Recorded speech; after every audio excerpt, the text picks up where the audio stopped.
Out of the ashes, the fire ignites. EpicVerse shines the light. Like a phoenix, we rise from the night. Lights, cannon, action, we're taking flight. We're the dream makers, the story shapers, setting the stage with our hearts and our labor. From the script to the set, every note we savor. EpicVerse, we're the creators' behavior. Sensitive guitars, vision of sound, retro wave vibes, spinning around. EpicVerse, we're taking to higher ground. Where dreams come alive, where magic unfolds.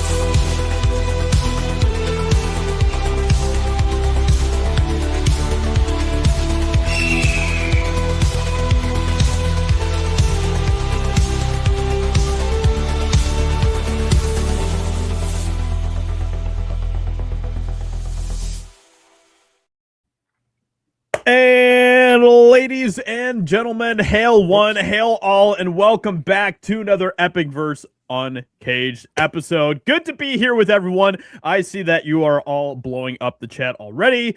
We have everybody here except for our Asian representation who is not going to be here tonight, but that's okay because the rest of us are here. And Mike's here. And Chaz is here. And we're all happy to be here. And even Ben is here. What do you mean even Ben? Shocking. Shocking. But That's he is crazy. here. Hey, Ben, No. do you have your camera yet? No. I can confirm he doesn't have his camera because Yeah. it's still sitting on my Josiah still desk. has it sitting on his desk. Bro, Josiah's been MIA. I literally haven't been able to get in touch with him for like 2 weeks. Leaving the house is kind of gay, I'm gonna be honest, and I think Josiah would agree. It's right? like, I don't know, it's wintry. You know? yeah, you're like, it's Like, cold outside. Why do I want to be out here?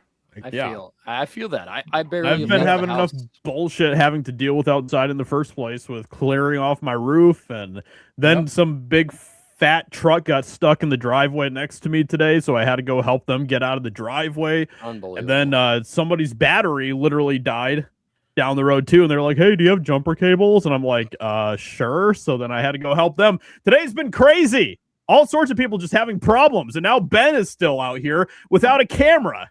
Yeah. Oh, so I'm just another one of your problems. Yes. Like, Fair enough. I'm glad you understand now. I'm Fair surprised. No, I understood that.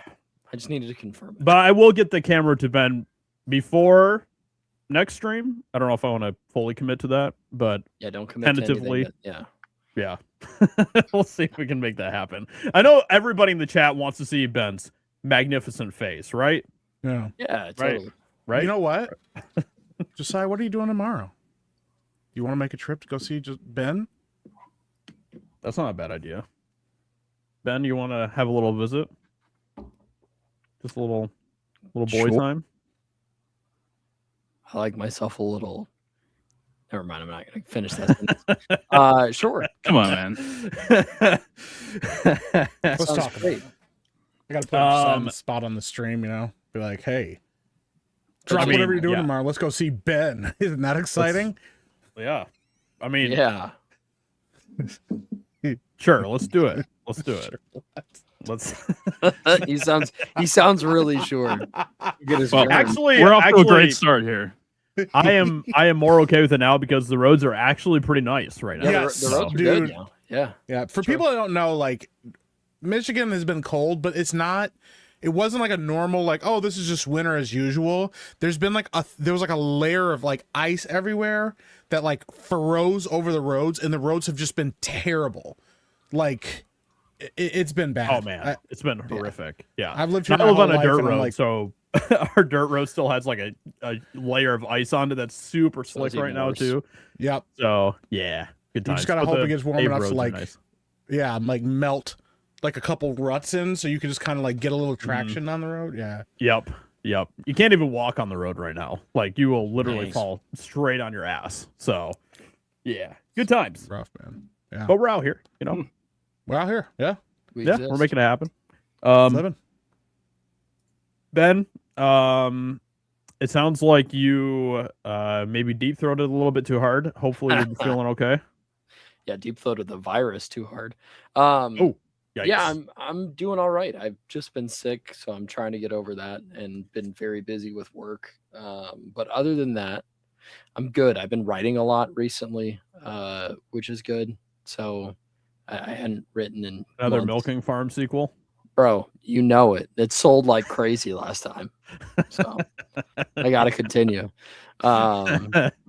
No, contrary to popular belief, I didn't actually write that book. Someone took that idea before I could get to it. So, but yeah, no, I'm doing good. For the most part, I'm doing good, and I'm here. Cool. So, And you're here. Yeah. Mike, how are you doing? I was doing better before Ben started talking about his milking farms. I didn't talk about the milking farm. You know, I've been doing all right, man. You know, we're making it work. I too have been, you know, cooking on some creative stuff. The creative juices are wet and viscous and dripping. Oh, Nice. Yeah. That's So good. yeah, it has been a weird, you know, it's been a weird time. Like, you know, it's just new year. You just kind of go like, how are we gonna go about this? You know, I will say tomorrow is an exciting day because I will be playing Relooted. Representation. And Hell yeah. I have a Yes. costume for the game to make the game man. bearable for the people that are taking part in it, and you guys are not ready. Racism at its finest. You have no idea, Ben. You have no idea. Like, I've seen people dress up, and I'm like, okay, yeah, you know, I get it. The dashiki and, you know, stuff. I'm like, cool, yeah, we're all kind Oh, of I'm not doing the talking same- about your dress up. I'm just talking about the game. Period. Oh, I'm talking about the Yeah. dress up, bro. Okay, Oh. you guys aren't ready for this. I'm actually waiting for Mike to come out as Nancy Pelosi in the dashiki. And Yeah. the white face. I Oh, just man. take a knee. Yeah, for like do a 2 kneel. hours. Yeah, Yep. I just take a knee for 2 hours. Yeah. And yes, Oh, Relooted is man. free on Game Pass, so I did not pay for the game to play it. Oh, that's Yeah. good. Yeah, that $30 is paying off real well for me, you know? But yeah, I'm doing all right. We're making it You'll work. be one of the like 5 people that are playing the game. Yeah. Well, yeah, our resident Batbird person, Savvy, was playing it earlier. She beat an entire level with her feet. Oh gosh. That's how Wow. bad the game is, that she beat an entire level with her toes. She She would put her do that. keyboard on the ground and just beat an entire level. Well, you know, those blacks aren't very smart, so we have to simplify the game for them. You know what I'm saying? So- There are legitimately in the game some moments like that too. I'm not even kidding. Dude, No, how did anybody think That's that crazy. game was okay? Yeah, I don't know, man. That's what You I know? It's like the whole like ID thing. They're like, well, we can't pass the photo ID for voting because, you know, the blacks, they don't know how to have photo they IDs. don't know. They don't have IDs. You're like, that's. Do you not- think these people realize just how racist they actually No, are? Ben, No, of course not. Like they're Bigotry of low completely expectations. oblivious. They're completely It's oblivious. literally Mhm. insane. It's so You guys ever bad. seen that clip with the audio of Biden talking about how like black people can't like vote online or some shit? And there's this Yeah. black dude with a laptop, like just moving around like a gorilla, like opening the I just- laptop and shit. Like, Yeah. like what is this? I just thing? remember that one time he said that he said something like poor kids can be as smart as white kids or something. Like, just I was like, smart as white kids. that's crazy, bro. Years ago, Mhm. like I've told this story before, but a couple years ago, who was it? Amanda, Daywalker Comedy. We made a joke about the super ally, and basically like the attitude and all the allies and stuff like that gather together, and they create like a super ally who's so staunchly in the ally sphere that they ship all the black people back to Africa so that they can go back to their home and be with their ancestors. Yeah, you have to get, and then you give all the land back to the Native Americans. But what you do is you raise the cities to the ground so that they can go back to just having nature, just collapse the entire power grid and everything, and just hand it back because they have Wild, to get bro. the land back. Yeah, yeah.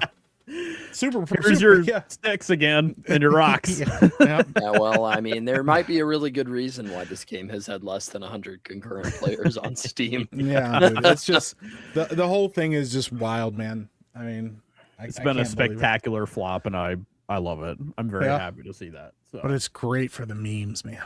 Oh man, absolutely, absolutely. There's been so many games recently that have been just like the Concord curse lives on with many of the games that have been coming out. Obviously, we all saw the news that Highguard is basically completely cooked now. Just Yeah, dude, they're they like, they've basically got rid of pretty much everybody. They apparently have like a very small team that's still going to kind of be working on stuff, but that's probably not going to last much longer either. So I thought yesterday when I saw that, I thought the game was just getting shut down, but then I saw their tweet about it.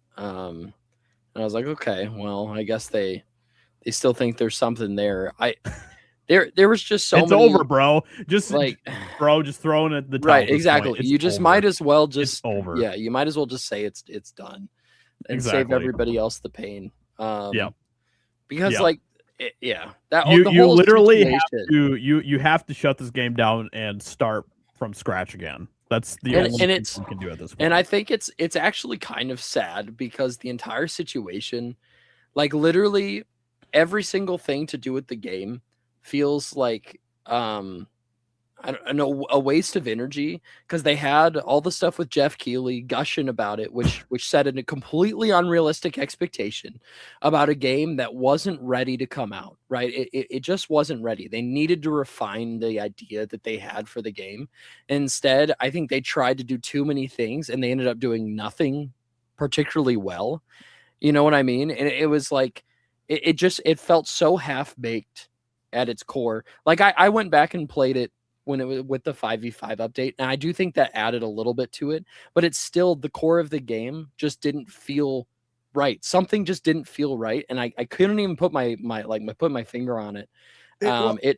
It felt like it needed so much more time to develop as a game. It's an empty game. Like exactly. Right. It's weird empty. because there's so much going on in it, but it is so incredibly vapid and empty. Like even the whole thing with you being like a Highguard, and they keep telling you this in the game. They're like, you're a Highguard. That's so important, but they never explain what that means or why it's important to be a Highguard. You know, like literally the only two characters that you have that you can interact with are like a disembodied voice in the announcer and the shopkeeper guy, and he just has like a weird cute animal. You don't know why he has this animal or why it matters to you. Like, it's so weird. And then when you go to like the hub, it looks like Asgard from like the first Thor movie, but like it's not a place you can go. It's just a bunch of menu screens. I don't know, man. It's weird. And like the announcement that they were laying people off, they're like, it's so disappointing because we had so much really cool content we wanted to show you guys and that we were working on. You should have released all of that at the beginning. Yes. You should have released a game that was complete and that had a ton of content and a ton of stuff for people to explore, because that at least would have bought you more time. It would have bought you more favor. But you release this bare bones thing and expect people to stick around for a slow creep. Like, I even think that if they released it, if they did like almost like a live service early access model with it, I still think that would have been better, to where they like to put the idea out there for feedback from the community so that they continue to work on it as it goes, right? I think people would have been far more accepting had there not been this huge, like, look at this game, this is incredible, ordeal from Jeff Keighley. If they hadn't done that and they'd released it as a live early access product for community testing, I think they could have done so much more with the idea. Because like at its core, I think the siege idea, like this like almost medieval type fantasy siege idea that blends elements of Rainbow Six Siege and things like that, I think that idea is actually kind of cool. It's just that they have so many different things that they try to do that it doesn't work because they can't do any one thing correctly, right? Well, and you have guns. And it feels very modern when you're in combat. It does, and then it definitely feels more modern. Yeah, it's weird, man. And the problem is that every single thing that's in the game has already been done before. Like there's Well, nothing it is- that's really unique. There's not any sort of like unique spin on It's the game. derivative You know what I mean? of a ton of different stuff, which is once again kind of like I said earlier. They tried to do so many things that they ended up just doing nothing good. Yeah. Like nothing well, because they tried to do so many different things that so many different games do. I mean, even look when the first trailer was released. We thought it was a hero shooter, and then it wasn't even a hero shooter. It ended up being something completely different. And I there was just so many things that were done so poorly. It was just handled. The entire thing was just handled horribly. Yeah. And Mike, Yeah. didn't you say there was some weird like gameplay gimmick with the horses and stuff? Like they just show up out of nowhere and Well, like, yeah, Yeah, they so just you spawn can, double jump or yeah, so something? if you use, instead of double jump, which I still think is wild, you don't have a double jump in 2026, but yeah, if you hit the jump button twice, you summon a horse, and that's how you're supposed to traverse the map quickly, but it just, the horses feel like completely superfluous, because partway through running through the map, you just find a bunch of zip lines everywhere. Right. And they're all Well, over the map. and And you they're- can literally just jump off of your horse and get on the zip line, and it's faster than the horse to take the zip line. And the horses are just there in the first place because the maps are so needlessly large. Yeah. Right. I mean, the maps are unnecessarily huge. Yes. For the amount of players. And so but I guarantee the only reason they did that was to have the horse mechanic. And it's like, man, this horse mechanic's cool. How do we make this make sense? We make the map really big, but then when you make the map really big, you make it boring because there's just not enough stuff to do, and conflict doesn't happen fast enough. It's just the whole thing's Chaz, kind of Chaz, have we convinced you to play this? Did you ever try it, Chaz? No. Okay. All right. When I could was- tell from the first trailer that it was a piece of garbage, and Yeah. I had zero interest in playing it. My favorite part when I played it, I could hear Chaz going, "No, because I don't play soft ass shit." like immediately it was like I can hear Chaz just being like, "What is this?" Yeah, it's so pathetically empty that I just don't understand. And then once again, we ran into the very thing that we've seen so many times before, where like Josiah sharing here, they blame the fans for why they didn't find success. But the thing is, too, a lot of this is they're looking at these Steam reviews and everything else, and they're blaming the fans because of those things.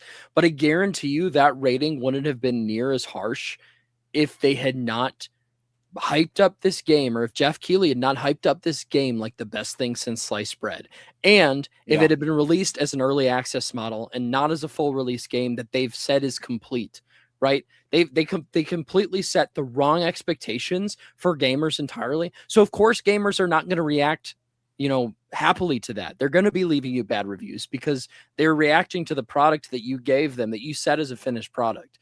So I don't understand the mentality of blaming the fans for that, because that's a completely reasonable response, I think. I'm so sick of all the. You want to know crying my about actual gamers and conspiracy stuff, theory? too, because like we've had so many games that have come out recently. Like Arc Raiders just came out not that long ago, and everybody loves Arc Raiders. People are still playing Arc Raiders in the hundreds of thousands to this day.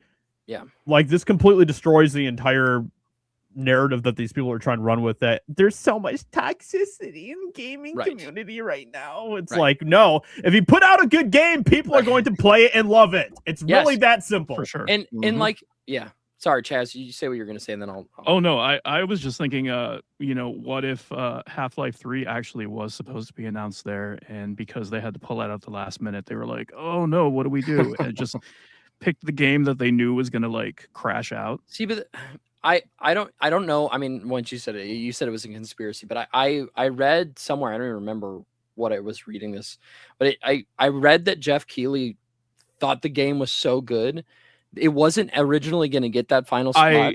I have trouble believing that. Do you not think that's There's true? no way I'm that he thought super that was going to curious. do well. Jeff is a weird guy, though. Like I feel like I wouldn't put that past him.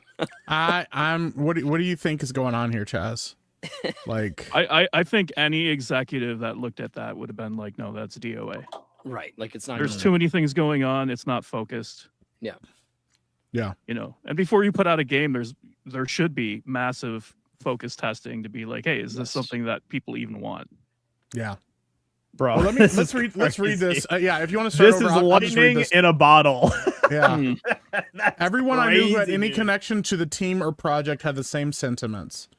So A while, bro. There's got to be. What's weird about this? Yeah, there's no way that they thought this was going to There's go no well. way this go. No. There's no way this. So will you flop. wonder, why did they set them up to fail? What is going on here that we're not seeing? Like, I think they were literally just scrambling at the last minute. But that's Yeah. the thing. Is Yeah. like, do you really think, like, based on what happened with but real quick, reveal hold and on. everything. Let me read this real quick. This section Yeah. here, this Uh-huh. is really funny. The hate started immediately. In addition to dogpiling on the trailer, I personally came under fire due to my naivete on Twitter, which almost all of my now former coworkers had learned to avoid during their previous game launches. After setting my Twitter account to private to protect my sanity, many content creators made videos and posts about me and my cowardice, amassing millions of views and inadvertently sending hundreds of angry gamers into my replies. They laughed at me for being proud of the game, told me to get out the McDonald's application, and mocked me for listing having Welcome autism to in the my internet. bio, which they seemed to think was evidence the game would be woke trash. All of this very emotionally taxing. So here's the thing. I'm gonna stop. Nobody was. Okay, I shouldn't say nobody. Most people were not arguing this game was going to be woke trash. there were some people. Yeah. though. There are always some people that say that, but they say that about anything. It literally could be a movie Exactly. about. Yeah. It could literally be a movie about Germany and the mustache man in Germany and all white cast, and they'll go, it's woke slop, because they just say that all the time now. But like, Yep. nobody thought this game was going to be woke. We all just said, what is this game? We're all The confused. narrative from like the drop of it was like, this is unfocused slop. Yes. Not And woke. none of it was about being woke at all. But here's the other thing. These companies are not stupid. Jeff Keighley's not dumb. He is dumb, but dumb in a different way. These guys are all very, very aware of what's going on Twitter. They're very aware that what the response is. There is no way they thought this wasn't going to get the kind of response that it got, or that there wasn't going to be some pushback. So why aren't you telling your employees, here's how you handle this? And I'll tell you why that's interesting to me is because a few, like maybe 6 months ago, and I think we talked about it on this stream too, I discovered there's a website and there's companies and they are like consultation firms that specifically go to gaming companies and teach them Yes. how to deal with social media fallout and social media issues. There's no way that you were so ignorant to Twitter that you had no idea anybody was going to come at you about stuff. You could literally say the sky is blue on Twitter and somebody will call you a slur. Like, there's no way you were that naive to all of this. So once again, even setting that narrative Also, when of when you're at the level of Jeff Keighley, like, you should have someone running your account for you. yeah. I doubt he actually like tweets stuff out on his own.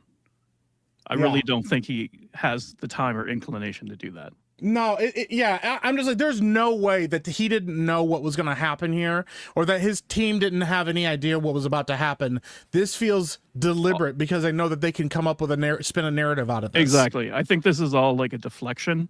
Yes. It's the same playbook that like Disney started, where they were like, yeah, we'll just blame like the incels and all of Right. those basement dwellers, you know, like when Yeah. people start to call them out on the quality of their content. And this happens time and time again with entertainment across the board. And they truly have this like mentality where it they became think that their they're owed. get out of jail free card your- for a little while. So like They have this entitlement, right? Like this Yeah. entitlement mentality that you owe them your time to play the game and to love their game. And that's just Right. not the way that it works, bro. I'm Right. Well, that's sorry. not how It's just- consumerism works, right? When you make a product, you have to be ready for the fact for people to either love it or hate it, you know, and also just not play it. And that's their right as a consumer. So And people, I mean, I can tell you that this is just the case, just even watching the state of play today. Anytime that there was a game that came up and I was watching the chat and stuff, anytime that there was a game that came up that was the most like generic slop imaginable, everybody in the chat was like, this game looks terrible. I'm not going to play it. L throughout everybody. Because people, I mean, especially in this day and age with how many games that are available to us, like people are able to be selective with what they want to play. And the majority of people want to play the fresh, interesting things that especially indie developers are giving us these days. Yep. We don't want to play brain dead, generic slop. Nobody wants to play that crap anymore. Yeah, I mean, it's just become so commonplace for developers of video games that fail to play the victim and to blame their audiences. It's just all we see, which, you know, this not necessarily related to Highguard, but kind of related to that. What I said before, Hello Games, which I know you guys hate hearing me talk about No Man's Sky, but they are a great example of a company that messed up royally when they released a game. And you remember, I don't know if you guys remember the amount of hate that they got on the internet, and not a single time did they play the victim. They put their head down. They worked on the game that they believed had the ability to be great. And then they ended up And making now look it at where great. they're at. And look where they are, right? They still Yeah. consistently have 20,000 plus people play the game every day. They release constant updates, like huge updates for free. And they have a massive cult following and passionate fan base for the game. And they never once played the victim, regardless of how much hate they got on the internet. And the hate was justified too. And I think they understood that. They understood that the hate was justified, but they did what you should do, put their head down, kept working, and decided to prove everybody wrong by making a great product in the end. And I don't think companies now, like a lot of these Western developers, I don't think they have the ability to do that. Right? Like they literally act as if they're allergic to taking responsibility for a bad game. Like it's like they completely shy away from it entirely. I just saw this comment in the chat. I sorry to hear that, bro. That really sucks. Oh, man, I'm that sorry to sucks, hear dude. that, I'm Warbin. sorry. Yeah. Damn. That is the that worst. sucks, man. I'm sorry to hear that, bro. Yeah, but you know, obviously this person just continues on with more of the victimizing Right, crap and playing the stuff, victim, like, dude. It's just It's like, I mean, you'd think that you would take a hint at that point when you have every one of your videos getting downvoted and everybody just slaughtering you in the comments. It seems like you'd take the hint that, you know what, maybe we should at least not launch the game yet and just like take some time to at least try to cook up something a little better for everybody. But right. yeah, they didn't do any of that. And that's So. right. You would think that the logical next step after Jeff Keighley hyped it up and the amount of backlash it got, you would think that the next logical step would be, hey, we're delaying the game to work on it because we don't think the product is ready. Let's work on it and then bring. Especially with how something that silent they were, they absolutely could have done that. You know, 100%. But they didn't say anything. They could have just come out and said, "Hey, we're going to work on this longer. Look for a release summer of 2026." And I'm sure everybody would be like, "Okay, I respect that." They took the feedback into consideration and they're going to go do something about their game. But instead, they say nothing. They still drop the game when it comes out, and then they get reasonable backlash from people that, you know, tried the game and decided that it just wasn't for them and they didn't think it was very good. Yep. And I don't know, maybe this is kind of a controversial opinion, but I don't care. Like, even if you don't put in an hour of playtime, if you don't like the game, then that is your prerogative as a consumer to have that feeling. You know what I mean? Like, I don't care. You shouldn't have to have a requirement of playing like, oh, you have to play at least 6 hours of this game in order to have a valid opinion on it. It's like, no, there have been several games, and I'm pretty infamous for this. There have been tons of games that I have played where I've only played like half an hour. I'm like, this game just isn't for me. Right. I'm not going to play. I'm not going to waste my time on it. I would rather do other things that I actually enjoy doing. And I think that is a totally viable feeling to have. So exactly. I don't disagree. As a consumer, it is your right to spend as little or as much time as you want consuming a product, and you can give your opinions freely on that. I genuinely don't see. I recently went to the website howlongtobeat.com, and you can basically put in your Steam ID, and it will calculate how long it would take to beat all of those games based on the average. Mine was something like 936 days or something like that. It was like basically like 3 years. How many? To beat my entire Steam collection right now, it would take. Wait, what is the website called? I gotta look that up. Howlongtobeat.com. How long to beat that? And you know, people like something else. But that's 3 years of guaranteed content. Right. Of stuff that's already sold well. I know I'm gonna enjoy. Yep. There's no reason for me to take a chance on that stuff.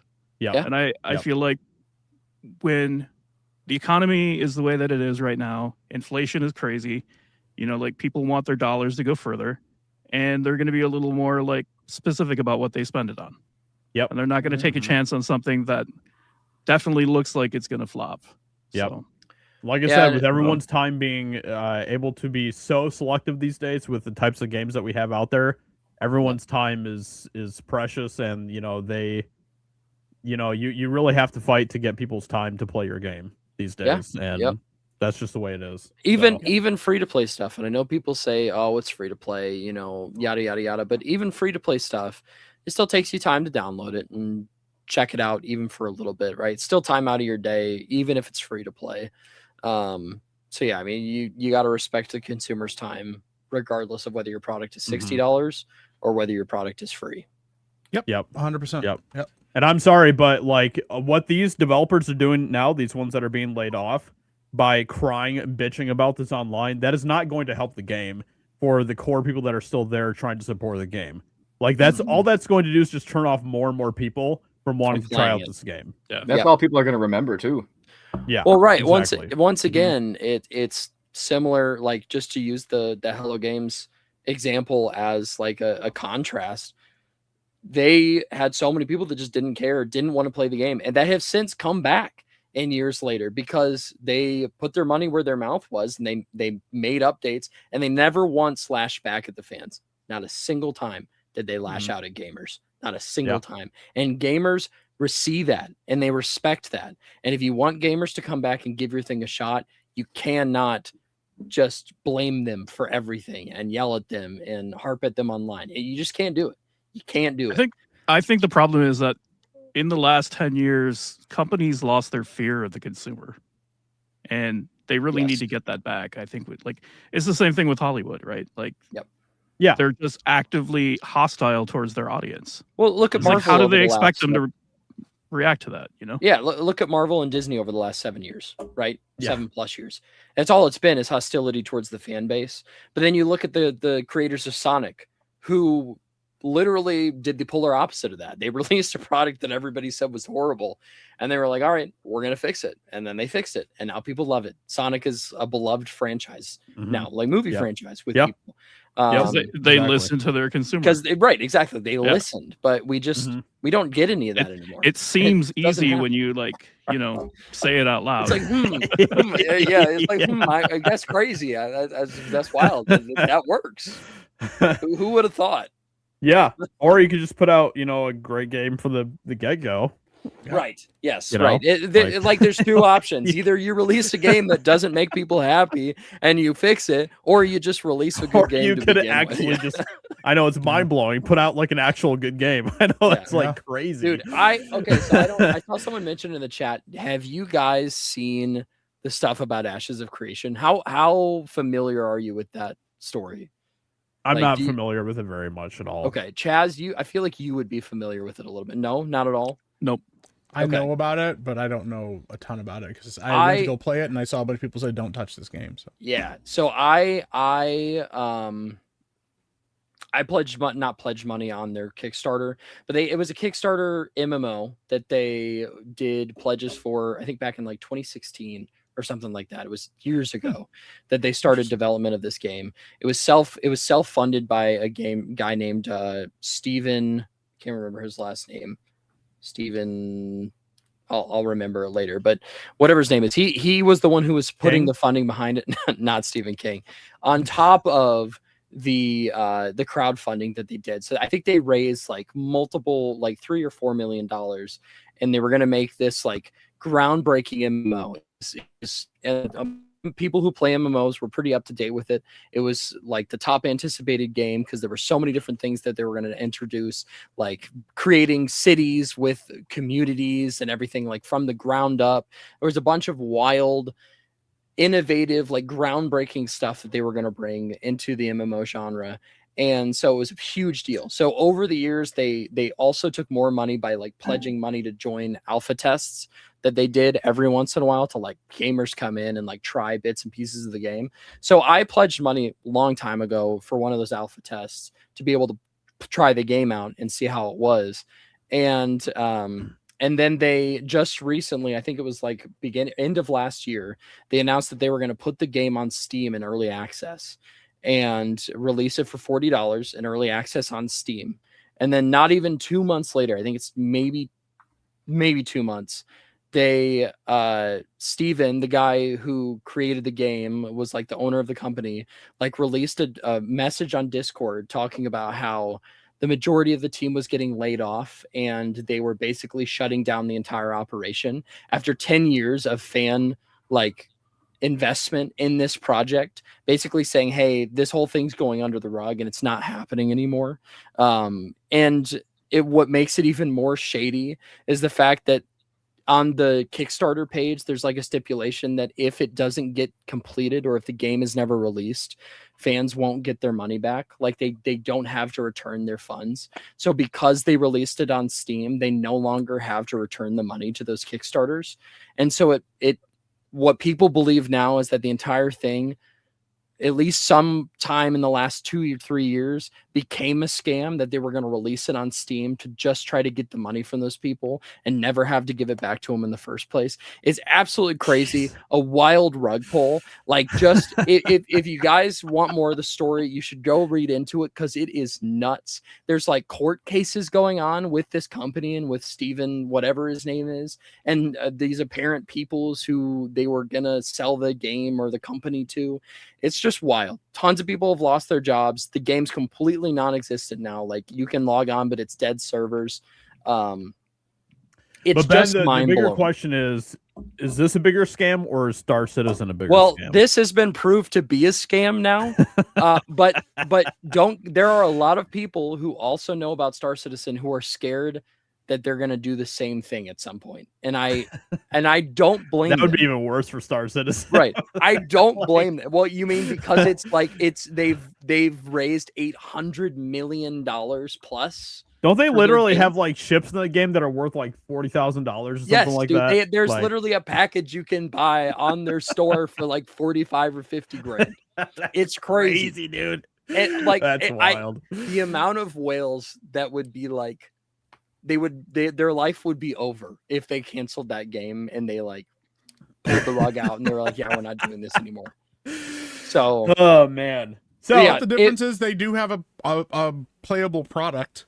yes, that is and, true. And That well, is in true. Ashes of Creation, Even Ben has played it. right. I've played both, and I can tell you with quite a bit of confidence that there is more content in Star Citizen than there was in Ashes of Creation. Wow.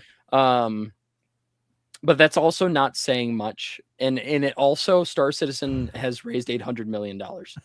So, yeah, $800 million compared to whatever, like 15 million that Ashes of Creation raised. So, the cost of- However, I will argue is that vast. was just for the game. They also had to form a new company, and Who? as we know, that's often the hardest part. Wait, who had to form a new company? Cloud guys that Imperium do- Games. Yeah, Yeah. so did Steven. Intrepid Studios is his company that he created to make this game. So it was the same thing. I don't think this is going to happen with Star Citizen. I just think the game's going to take another 20 years to actually come out. But I do think it will eventually release 1.0. Well, allegedly, Squadron 42 is supposed to be out later this year, so we'll see. Allegedly, Oh. but it was also supposed to be out like 10 years ago. So Yeah, so right, so we'll see. We'll see. But I think if it doesn't come out this year, people are going to burn down their offices. So yes, Yeah. I think there's a lot of intricacies there for the Intrepid and Ashes of Creation stuff. So if you guys want to know more about it, look into it. It's a wild story and it's just developing more. So if you want more information on it, just give it a Google. It's pretty crazy. The whole thing is pretty crazy. So So, just to continue on with the gaming conversation for a little bit. State of Play happened today. And I noticed that there was a lot of people that were just typing L, just spamming L on the chat for most of the games that were shown. Rightfully so, because most of them looked like utter garbage. But the times that the chat did get excited was for 3 games in particular. It was for the John Wick game that's coming Yep.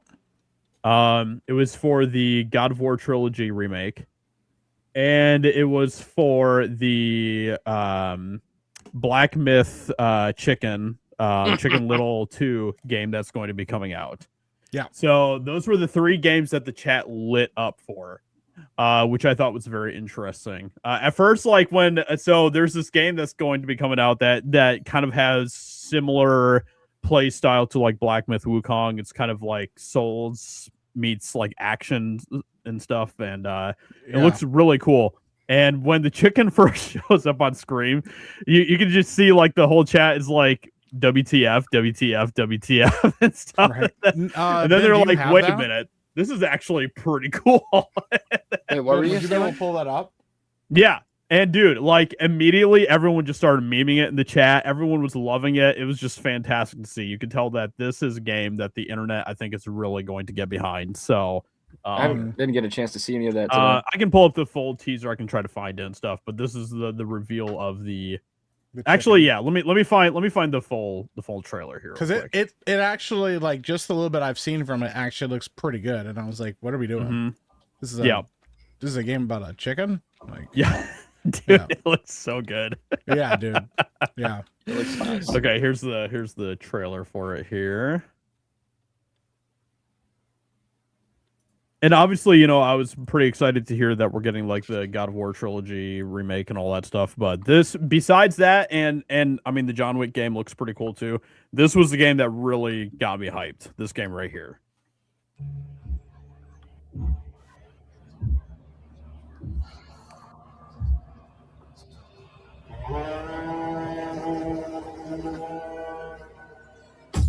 Ben, did you write this novel, by the way? The bird that drinks tears? Yeah. No. Okay. Just wanted to double check. We are the children of That does sound like a Ben joint. Yeah.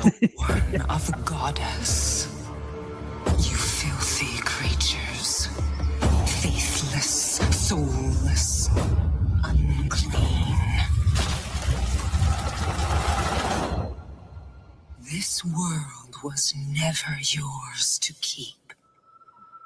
How dare you stand in the way of purity, little king?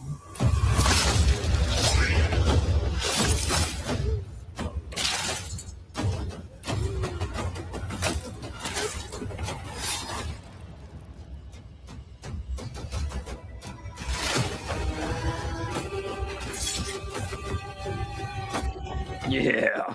Let's go!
Yeah, bro.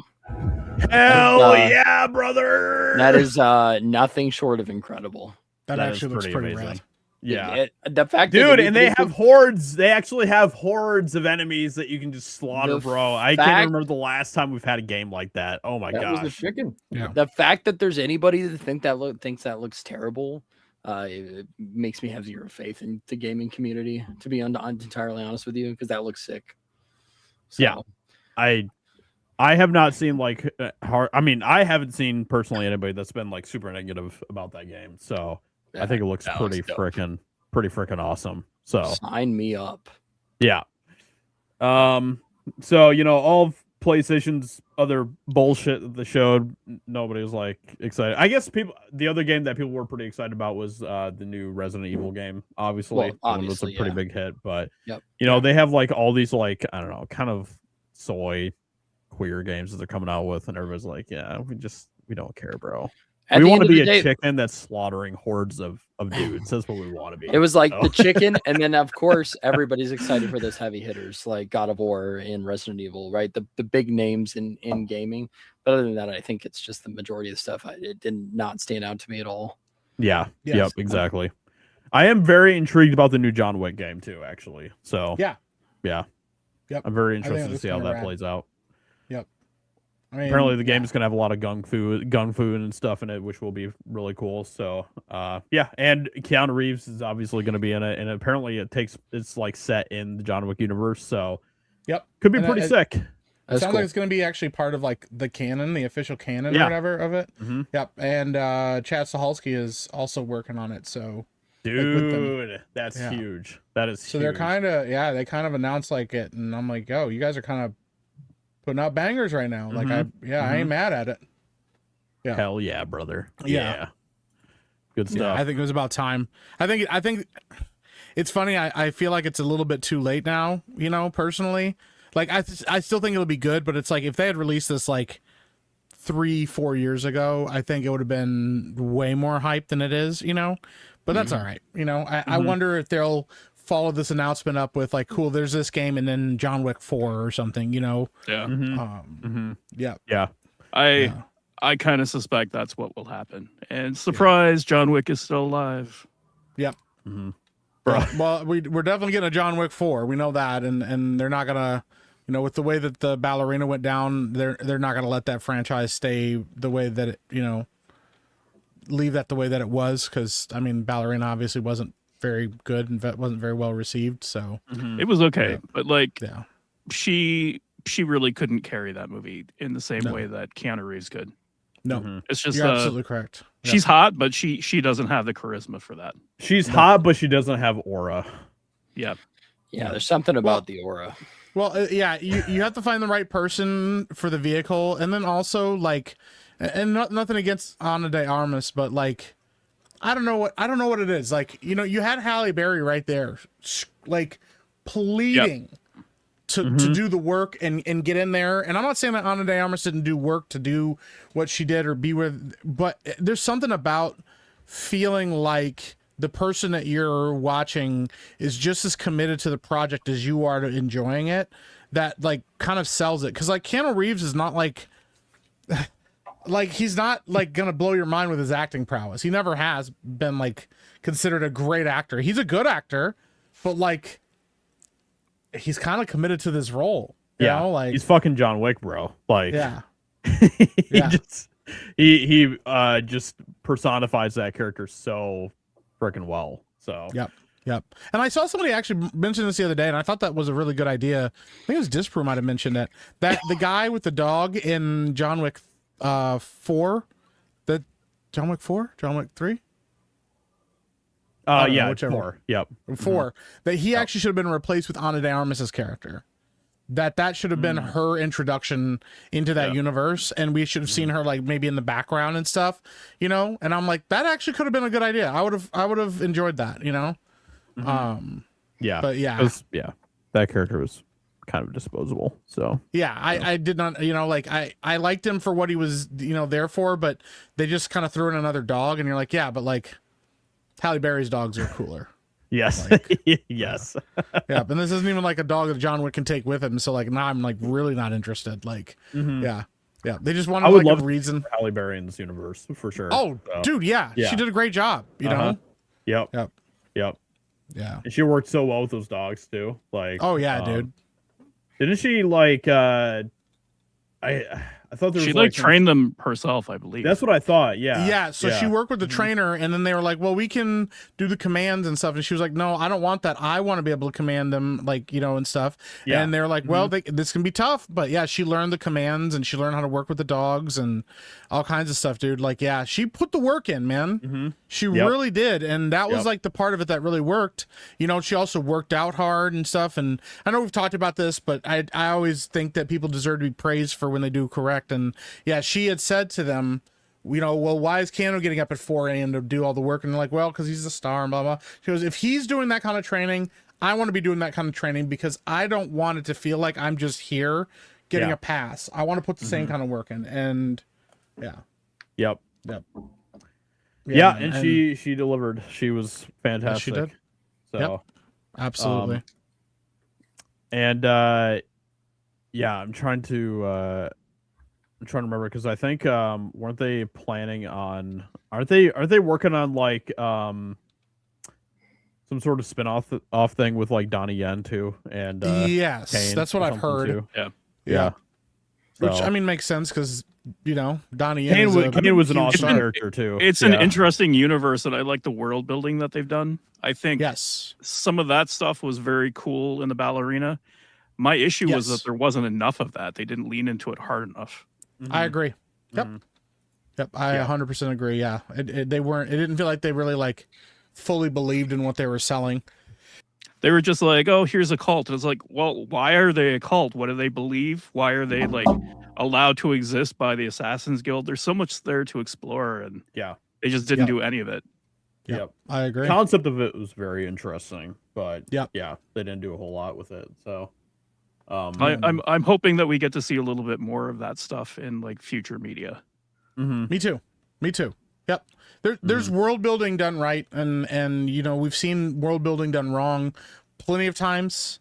As far as all of these companies or people trying to start connected universes, even when they don't make any sense, like a monster universe. I'm not saying a monster universe would have been bad, but the execution of it was terrible. Like you wanted to have Tom Cruise and the Mummy as a connected universe, and you're like, what? I don't understand what are you trying to do here.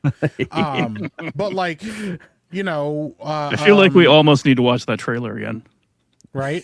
Anytime we talk about it, we just have to. Yeah. There was also, we got like the King Kong Godzilla universe. That's actually been doing well. People really like it. It's making money, Yep. Well, Yep. New trailer came out for that next season. I think it needs to cross over with Pacific Rim. I would love that. Yes, Dude, please. that'd be sick. Yeah, Yes. I would love that, dude. Yeah, and pretend the second movie never Sign me happened. up. Yeah, they had Okay. to bring Kurt Russell and Wyatt Russell back for the second season of Monarch too, even though that shouldn't have happened. But they're good actors, so I haven't seen the Yeah. first season yet. I do need to watch the first season. So Yep. there's a bit of the gay in it, but it's all right. Okay. As long as there's a little bit of gay, then Hey, A lot of it takes place in San Francisco, so I mean, it's not like it's totally out of place. Oh, it's just kind of naturally ingrained. Yeah, I get that. Some of it is. So Nate, I have to ask. Okay, have you seen John Wick? I have not. Holy shit! Well, Chaz is gone. He gave up. He's done. No, I'm still here. I'm just mad. I'm not mad. I'm just disappointed. Mm-hmm. Nate, I'm telling you right now, if you like Assassin's Creed, I think you would like John Wick. It's on my list. Say, sure. I I think hear you you would like actually really Assassins. like it a lot. Have I got a movie for you? Yeah, you like Assassins? So do we. Yeah, it's on my list. Oh definitely. my It's just goodness! haven't gotten to it Goodness yet. gracious, Yeah. Nate, what are we gonna do with you, bro? What are we going to do with you? Well, I mean, this is probably what was on my list next. I just got this, so I got to do that too. What was Yeah. it? Expedition Oh, 33. There you go. There Yeah. you go. Well, I guess I'm working my way something. through it. I just got done with like a 2-week Breaking Bad rewatch, so done with that. Oh, nice. So And I got reminded that nothing happens in El Camino. It's just, I don't know why that exists. You got Fat Todd, but other than that, I can't be too hard on you though, Nate, because Ben also hasn't seen John Wick, which is just freaking okay, that's not insane true. to I've me. seen- Insane I have to me. seen the first movie. Oh, you've seen the first one. All right. Yeah, cool. but But there's didn't been like 3 it. other ones that have released since then, I Ben. didn't really like I- it. The first one came out like 10 years ago. I did like the first one. What are you talking about? Well, not enough to go see the other ones. Yeah, I- exactly. didn't think- Exactly. Sorry. Like what What are we? you got to doing? lock in, Ben, okay? You got to lock in. You're not locked in. All right? Sorry. My Yeah. bad. Or maybe you're locked in on the wrong things, like watching Cinderella 100 times. I haven't Mhm. watched Cinderella in a minute. I don't believe that at all. You couldn't convince me otherwise, Ben. I think you did watch Cinderella recently. You can ask. What? What? Huh? I mean, every time I pull I up to your haven't house, watched it Ben, in a you're long watching time. Cinderella. Every All right, that's time. crazy, Mike and and I are you going to pull up to your know- house tomorrow, and you're going to be on the couch. You know watching that's Cinderella. not true. That's crazy. No, I kind of think it is true, man. I think you're. You know that's Jerking not off in a true. Starbucks cup. Whoa, that's uncalled for. All right. Crap. The fact that you got offended by it is how we know it's true. That's uncalled for. Yeah, wow, that's uncalled for. How dare you tell people my business? Going full quartering. I'm going to make this latte extra creamy. Yeah. Wait, what? Oh, Crazy. Oh, Whoa, why did you Anyway. make that noise, Ben? because I'm sick. Oh, he's All right. oh. I know something that's going to really, really piss Ben off here. Don't And even- I'm all for it. don't even- That's why I'm here So- to for that. Yep. Um, Mute and go bye bye. Nope, stay here. no, you can't go anywhere, Ben. This is We gotta important, talk about Ben. Narnia. We got to talk about Narnia. Oh okay? no, We gotta no. talk about Narnia. No, I Yes, don't. And, you do. okay, so Please, you no. know, You know will that sit this and you has- will listen. You know this has Ben pissed off because Ben was the one that shared this to the chat, and Yeah, I Ben was gonna doesn't say, share he's the one who anything shared it. to the chat. Ben never shares anything to our EpicVerse chat ever. You know that this really got to Ben, okay? Because Ben shared this. So editor Andrew Weisblum on adapting Narnia with Greta Gerwig in a recent interview with Art of the Cut. Right now, I'm working on a film that the source material is very well known. I'm choosing not to refer back to that material because we're doing our own take on it. They're doing their own take on it. Ben, how does that make you feel?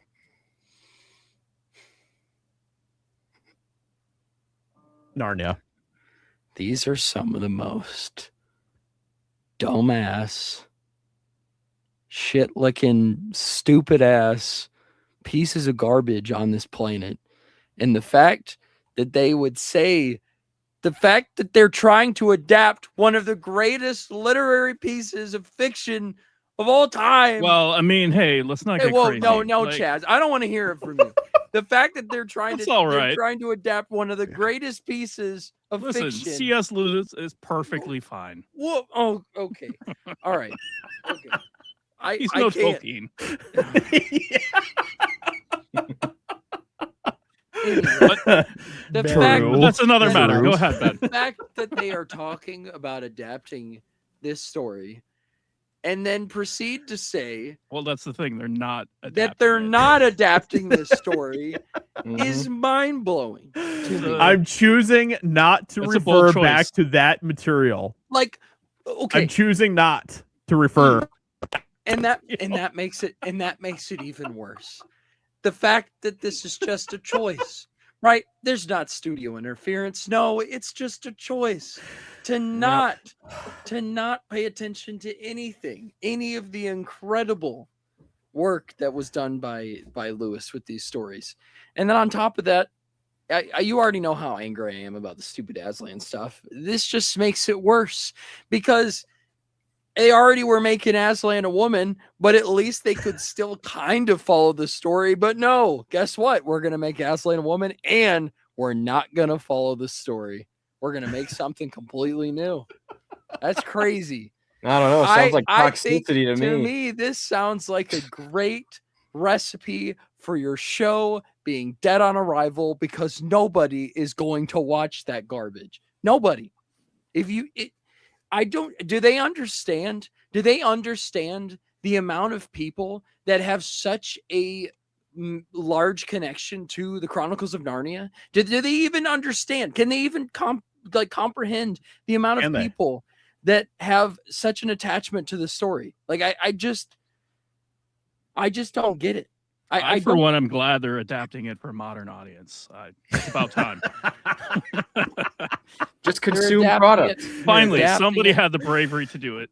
They're adapting it for the rare modern audience. That's crazy. Are they doing Magician's Nephew first too? Yes. Yes. Oh my goodness, bro. They're not. How much do you want to bet that Polly's going to be trans? I don't think they're going to go that far with it. No, they're not going to go that far. But guess what? Guess Come what? on, I'm trying to make Ben mad here. Come on. All right. You know what? Well, that's maybe this is a hot. Maybe this is a hot drive take. Ben's hope away. I want Ben to believe that something could go right here. Mike, my hope has been driven away for so long. I have no hope. I know what will make Ben really mad. What if they make Polly black? I don't care about that. No, that's not true. We all know that's not. No. The truth is, I care about all of it, but I will tell you right now, I'd rather them make Polly gay or black or trans or whatever than them make Aslan a woman. To me, them making Aslan a woman is the most offensive. Right. To me, that's the most offensive. Maybe Aslan is black, trans, and a woman. To me, that is the most offensive thing. And she's going to have an abortion, and then we're going to be like, oh, she made such a difficult choice. What a hard time for her character as a lion.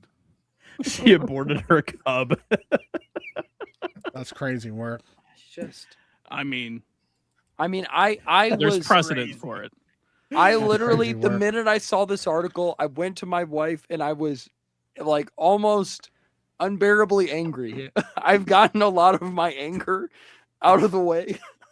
And I don't get angry very often about stuff like this. Ben you guys know it. I throwing stuff around the apartment and like flipping tables. And she's like, Ben, not again, please. The children are frightened. I genuinely though, it's like I don't like. I love a lot of things in the literary and entertainment world, but there is very few things that come this close, like that are as close to my heart as Narnia is. And so it's like Josiah with Lord of the Rings, right? Just think about it that way. I know how angry Josiah would get. Yeah, chat. Ben is not kidding, by the way, here either. Like Ben is being very serious. Like this is. But Ben, look at this guy. Look at this guy. Yeah, he looks like a piece of trash. Freaking loser. But he says that we're doing this, we're going to put our own take on it. Yeah, well, you know what? Put your own take in the toilet. I don't care. Good one, Ben. I don't know. You got him. My brain is short-circuited. I'm angry about it. I've already been angry about it. I forgot. His ass up. I was going through the 5 treating his wife like stuff. I was already going through the 5 stages of grief, and Josiah brought it back up. So it's just Ben just goes out of his office and just starts beating the shit out of his wife immediately. No. What? How could they do this to Narnia? That's crazy work. Yeah, bro, that's a wild allegation. Holy. Anyway, it's just a joke, Ben. I know you didn't do that. I'm not happy about it. I'm not happy about it. We all know she would beat the shit out of you. I'm not happy. And I've never even met her, but I just assume. I think you guys assume too much. No. Ben. Come on. Never mind. We're not gonna go there. Ben, but we're Ben's like, no, I to could the totally audience beat that the you're not a shit out of my domestic wife. abuser. It's like I kick her ass all the time. I could beat the crap out of my wife if I wanted to. You guys don't know me very well at all. What the fuck? What are we doing, man? Anyway, I was going to talk about something that made me happy, and then Josiah brought this up. I just wanted to make Ben a little mad, just kind of spice things up a little bit. So, Oh man, I that was forgot good. what I wanted to talk about now. Genuinely, there was something I wanted to bring up, and He's having another I- rage fugue state. I don't remember anymore. Oh no. Yeah, second Ben's about to come out. Yeah. And he's just like, who am I? It's Ben, Benny, and Benno. It's crazy. It's the Yep. beast that's coming out now. I need to go to Oh. Narnia now. Yeah, Bye. now you've awoken the beast. Dude, speaking up, man. Oh, I Huh? can't. Fucking I crazy. can't. Great segue, Ben. Yeah. No, Riveting content. Proud of you, Ben. This is- Was that This is why any people actually tune in. going anywhere, Ben, or was that just like the end of it right there? Was that it? that might have been the end of it. That's crazy work. Speaking of, No, I I've can't. just been writing a can't. lot recently, and I think that like I a lot don't of know. angry letters to Greta Gerwig. No, I'm not that kind of crazy person. That's like another level of crazy. No. Easy Herba, I am dying right now. So that's what's up with my voice. That's what's wrong with it. that's what Ben says. Yeah. Yeah, it's totally just what I say. Yeah. Yeah. 100%. Anyway, Anyway, you know what? yeah. Let's what's talk up? about someone that's passionate about something. I know Okay. that not everybody here got a chance to watch Markiplier's movie, but it kind of shook the world with its box office success a couple weekends ago. And I know that we didn't talk about last week because we weren't live last week. But I was just curious to hear your guys' thoughts on that. I don't think many of you, if any of you, maybe Nate has watched Markiplier.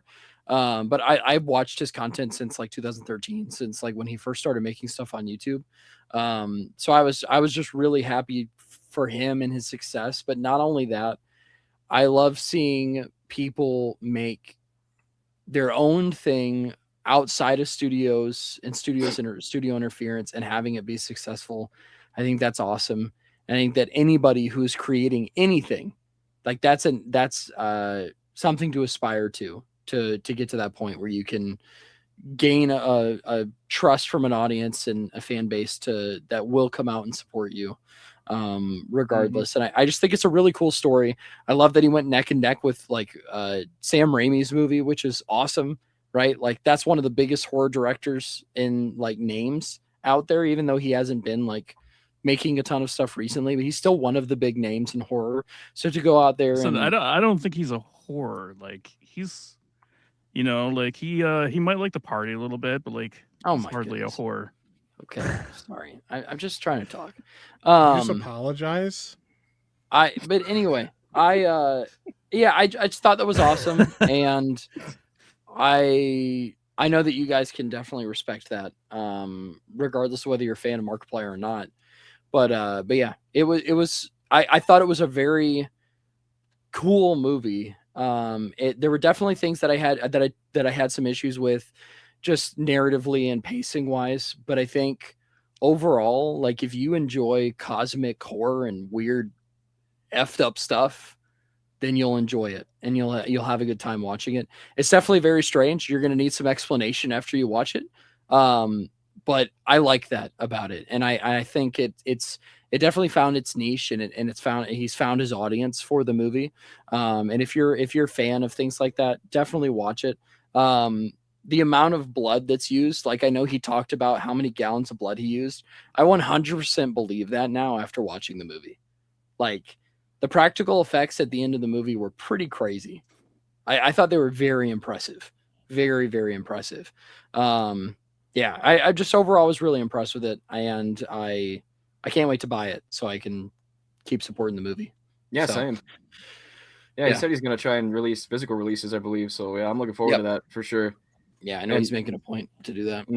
And actually, the way he was able to get these theaters to show this was really cool, because I was following this like when he was like talking about trying to spread it around the country, and I think there was, I don't know, maybe a few theaters at first, and he had like I don't know if I was looking at a map of it or what, but I remember there not being very many theaters, and he was calling on all his subscribers to call your local theater, like get them to show this, because then the theater down the road is going to get FOMO, and then they're going to get it, and then the next one's going to get it. And that's precisely what happened, because even my local theater up here ended up showing it, I think, like 2 weeks in a row. And so I definitely commend him for that. And he's got a really great community that went out and did that for him. And I believe it was just him. His people were the distributors. Like, he had people in his chat saying, are you going to send this film to like film festivals? And he's like, you are the festival. And we are the distributor. Like, it's us. We did it. So everything about this film was like very much independent. And the fact that we all got to see this in a theater was pretty groundbreaking, I think. And it's a great example that was set for indie filmmakers.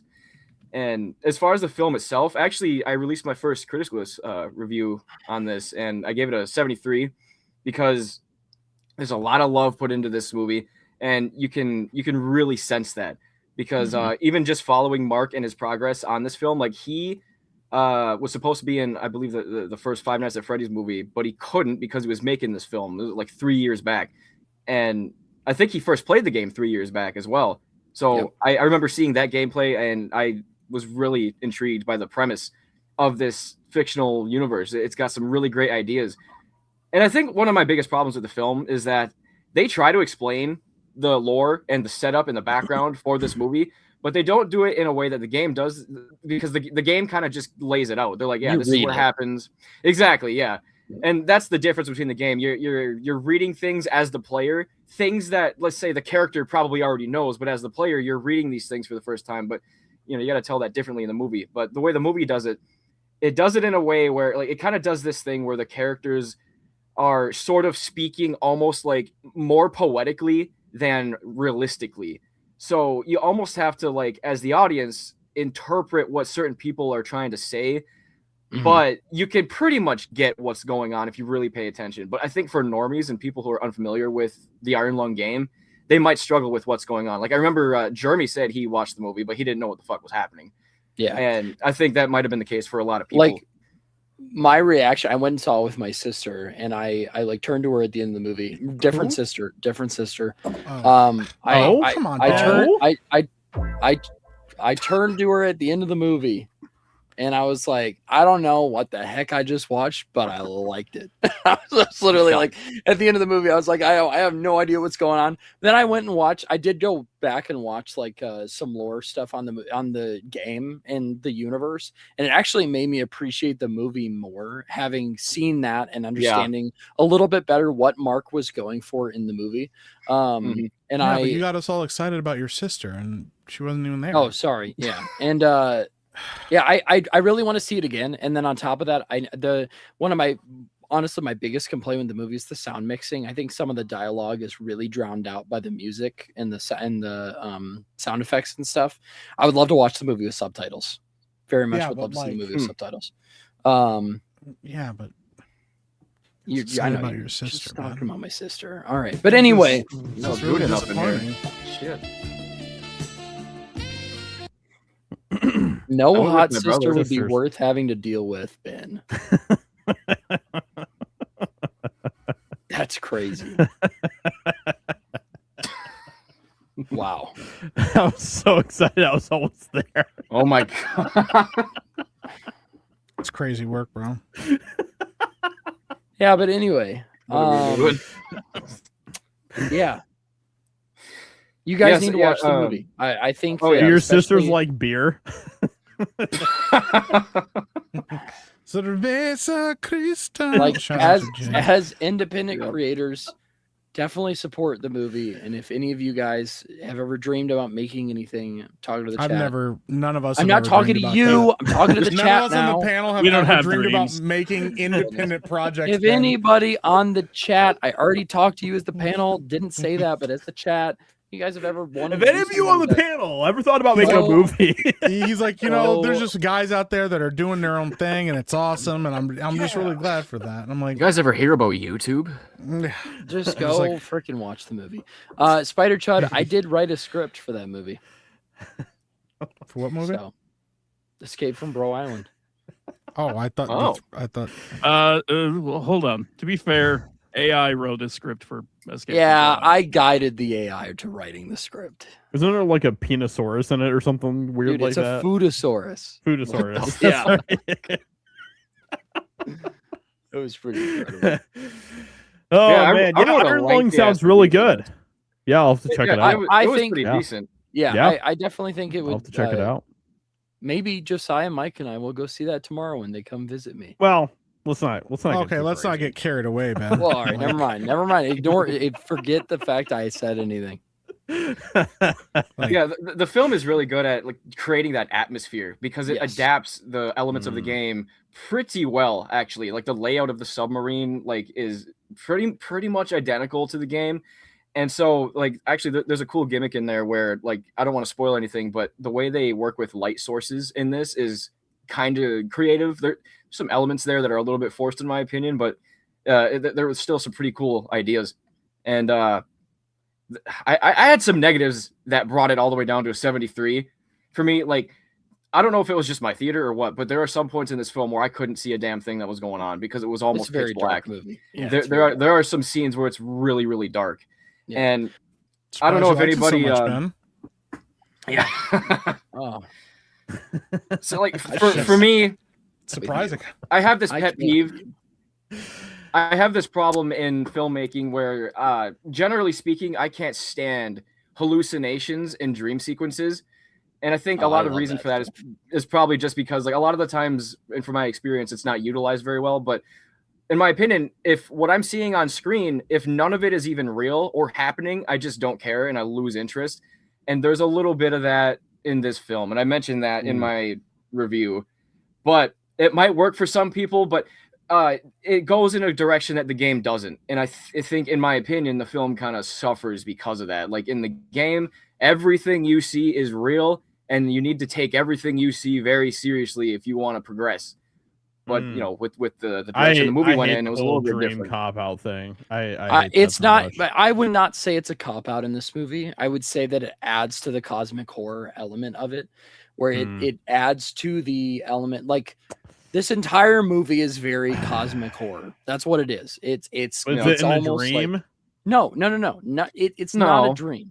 That's that I don't know. Nate's making me kind of pause on this movie all a right, little bit. selling it wrong. It's I not don't a want to see dream. it, yeah. No. It is No, not a dream. no. The premise is that this character was welded inside the submarine, right? Are you So about to there's spoil? Yeah, don't the spoil the plot movie. of Don't game? spoil the plot. I'm in not. the Yeah, I'm not movie? gonna do that. But that's There- the there's- concept of the game. Like he's really in there. So there's you know Yeah. there's a He bit is of in there. I ambiguity. don't know. It doesn't sound like it's that great. He is in there. I don't Yes. know. Wow. All right. No, it's Anyway. worth seeing. It's worth seeing. Is it worth seeing? Especially Is like it definitely really- considering worth seeing? what I don't the know. Steam is here. And Is it? whatever yeah, Bert and like is. and to see a Yeah. movie that's as good as quality as it is, made for that much money, is pretty impressive. So Okay. Yeah, and especially like if you're a fan of Okay. Markiplier like I am, it's definitely worth checking out because you know this guy's passion for everything that he does. I just found out the other day this dude can sing and play guitar. I had no idea. He's a very talented You guy. can play guitar? That's crazy. Yeah, bro. and sing at the same time. I had no idea. Whoa. Josiah's not That's gonna wild shit, Josiah's bro. not gonna That's treat wild. anything seriously now. We've lost him. It's just let's just move on. Look, Sing we and crossed play that bridge guitar? when you brought Bro, up I've a never seen that sister. before, ever. That's Goodness wild. gracious. Guys driving me nuts. Yeah, I think this thing is the win for indie films for sure because there's a lot of Huge good in here. There's just not enough for me to get it past like a 80%, but it's still worth seeing. I mean, I think that's a reasonable score. That's probably what I would rate it. But I thoroughly enjoyed it. Had a Yeah. good time. Yeah, it looks Alright. like on There you Criticlist go. the average is like 68, but yeah, I gave it a Yeah. 73. I think that, and I think that's okay. fair. I don't think it's it's not mind blowing, but it is groundbreaking for Mhm. what it is. Yeah, Something- I was actually worried that I wasn't going to 68% be is able a to. little on the leery side. That's a little cringe, yeah. A little Oh my bit. goodness. Yeah, a little. Makes Yeah, me- just imagine, makes me pause a little bit. imagine getting a 65. I Right. mean, that'd be even worse. Imagine getting a 69. That'd So, be like, nice. if you had put millions of dollars into your project, Yeah, Nate, I don't think you would have had an issue. I think you probably would have put out something, of the same level. Absolutely. Yep. In Imagine. fact, but- I would venture to say the more money you throw at it, the better it'll be. Yes. I agree. And now Maybe? Markiplier is signed Sometimes. with the studio to make another No, project. absolutely, 100%. You just throw money. Just Like, throw it, bro. Like literally throw it. money. And he 10x'd his money.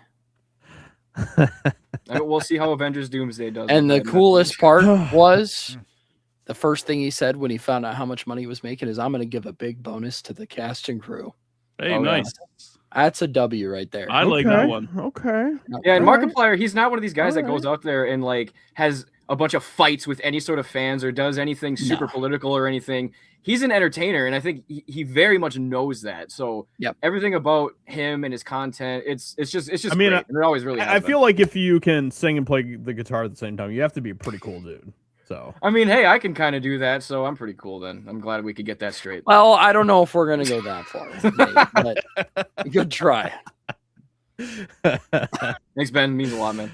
Yeah, you're welcome. Yeah, no, one more thing I wanted to say though, I think he does good Yeah. as the character because I Yes. was afraid I wasn't going to be able to see him as anything other than Markiplier. But the fact that he takes this so seriously, and you know that he's taking it seriously, like inside and out, and the fact that he's the director, he's the writer, he does a great job as the protagonist. He acts in the movie as well. yeah, And believe he's it or not. actually pretty good. I was genuinely surprised. Yeah. So, Yeah, he's the I think there's two writers. The guy that made the game, I think, was credited for that too, Yep. and as well as Mark. So he's the director. There's a bunch of memes going around where it's like Markiplier has been caught sleeping with Iron Lung's The director's director's wife. wife, So yeah, scandalous. he did scandalous. pretty much everything. The guy who did the score is also a cool dude, and his music is great. I Yeah, thought I you thought were the about to say music the was guy that pretty did good, the too. score also slept Yeah. with his wife, but Oh no. he also slept with Markiplier too. A lot of sex. That's crazy. I mean, you know, when the film set is stressful, you know, you gotta You gotta get it off do what you somehow. gotta do. Yeah, it was So, claustrophobic yeah. in there, you know, but they got plenty of blood for the lube and everything, you know. It's got a double Huh. purpose. Yeah, the movie sounds pretty amazing. So Wow. It's worth checking All out right. for sure. Please, Josiah, please just shut up. what? I'm hyped, bro. I'm hyped. He's for really it. excited. Yeah. What's your deal, Ben? So hyped. I said it. Oh, It sounds man. amazing, bro. Like, That's kind of mean, Ben. what more do you Uh, want from me, bro? Oh my goodness, that's what I wanted to talk about. Has Oh. everybody here watched Night of Nope. the Seven Kingdoms? I don't know what that is. Yes. Okay. Has everybody caught up to I don't. the last episode? I have no I- idea what that is. I don't know what that is. I am all caught up. Yes. Thank you for taking this seriously, Josiah. I'm taking it seriously too. I'm I taking don't this know. so I seriously do now. not know what you are talking about. All right, I'm just gonna leave. See you guys later. Don't Then leave you were them. egging them on. Night of the Night of the. I guess you what can is it called? say Seven we were Kingdoms? Dunk Yeah. and egging him on. Oh, Whoa. I All right, wouldn't say that. That was pretty good. Here. That was Yes, pretty Ben. good. We've watched Night Oh, of the Seven wrong one. Kingdom. There we go. If That's the right you one. if you watched anything, we've been praising it all over the place. I don't- haven't. Was that supposed to be a Well, ring except shot? for Well, except for Chaz, but yeah, I we know that refuse to Chaz watch. has his own reasons for. Yeah. yeah. Chaz hasn't Anyway. even seen House of the Dragon or anything, so don't take it too that's true. personally, Ben. Okay, just Oh, I don't take anything, Chaz. George Martin and I are having a huge fight. and I He just- totally respect. He that. doesn't know it yet, but like, you know, because One of George R. R. these Martin days- is a fat piece of shit. So Yeah, Well, he before is. we get Trash. into before we get into the show, speaking of George R. R. Martin, did you see the quote that got like recently I brought sure up? did. Yep, sure yeah, where he did. said that Jamie Lannister could beat Aragorn. Yeah, in a no sword fight? shot, bro. Laughable. No shot. Not in a million years. It's pretty wild. oh man, That was the that's actually stupidest pretty thing I crazy think to I've say. ever heard. Yeah, Yeah. like That's I almost as I guess stupid. my other Yeah. question would be before or after he got his hand chopped off. mm-hmm. I mean, neither time. I mean, that's my feeling personally, but Yeah. Mm-hmm. It's Well, terrible. apparently George R. R. Martin just he thinks he can write better than Tolkien, so it's kind of Yeah, as someone who's read both of their work, no. cool. you didn't- He's you even- didn't like he's Night way better- Flyers, son? What? Night Flyers. You didn't like Night Flyers? No. I was gonna say the freaking like I completely lost my train of thought. Oh my goodness. Choo choo. Continue on without. Knight of Well, the Seven good night, Kingdoms. everybody. Dunkin' Egg. Yeah, Dunkin' Egg. Yeah, Oh, it's I mean it's good. It's really incredible. good. It's Yeah. incredible. I texted Josiah after I watched the episode, and I was like, I haven't come like that close to cheering for any kind of media in a very long time. And that episode made me want to cheer. I was freaking stoked. It was so good. Like, I don't know. I just feel like we don't get entertainment that is that like, what's the right word? It's like testosterone filled anymore, you know? It's just, there's something about it that just, it like, I felt it in my being as a man, right? Like there's right in your loins. You have a unique experience watching that episode in this show as a guy. I feel like it is a dude kind of show, and I love that about it. And I love that the show is like they're not afraid to make it that way. I really like that element of it, and I like that Dunk is just a good dude. Yeah, because we just don't get that in Game of Thrones, in the Game of Thrones universe, and he's just a good guy that wants to be a good knight, and I love that. I really love that a lot. Yeah, and this episode set up just what I think is going to be an absolutely incredible episode 5. So I can't wait. That the only complaint, as with everybody else, the only complaint I have is that it's just not longer. But yeah, man, it's the short episodes are kind of killing me a little bit, but it's a great show, though. I mean, it is a great show, and I really have nothing but praise for it, to be honest. So. Yeah, I've been really enjoying it too. I've been enjoying it. I've been a having lot. a blast with it. Yeah, I really like it. I've been really happy with it. Obviously, you know, whether or not it continues this and can continue to be a well-written show like this and remain, you know, keep that charm and stuff, it remains to be seen. But when I've heard of people that have read the books and read the short stories, they really enjoy it. So, yep. Yeah, the last episode is really good. It's really hype. I'm very much looking forward to the next one. So, yeah, I've been having a good time with it.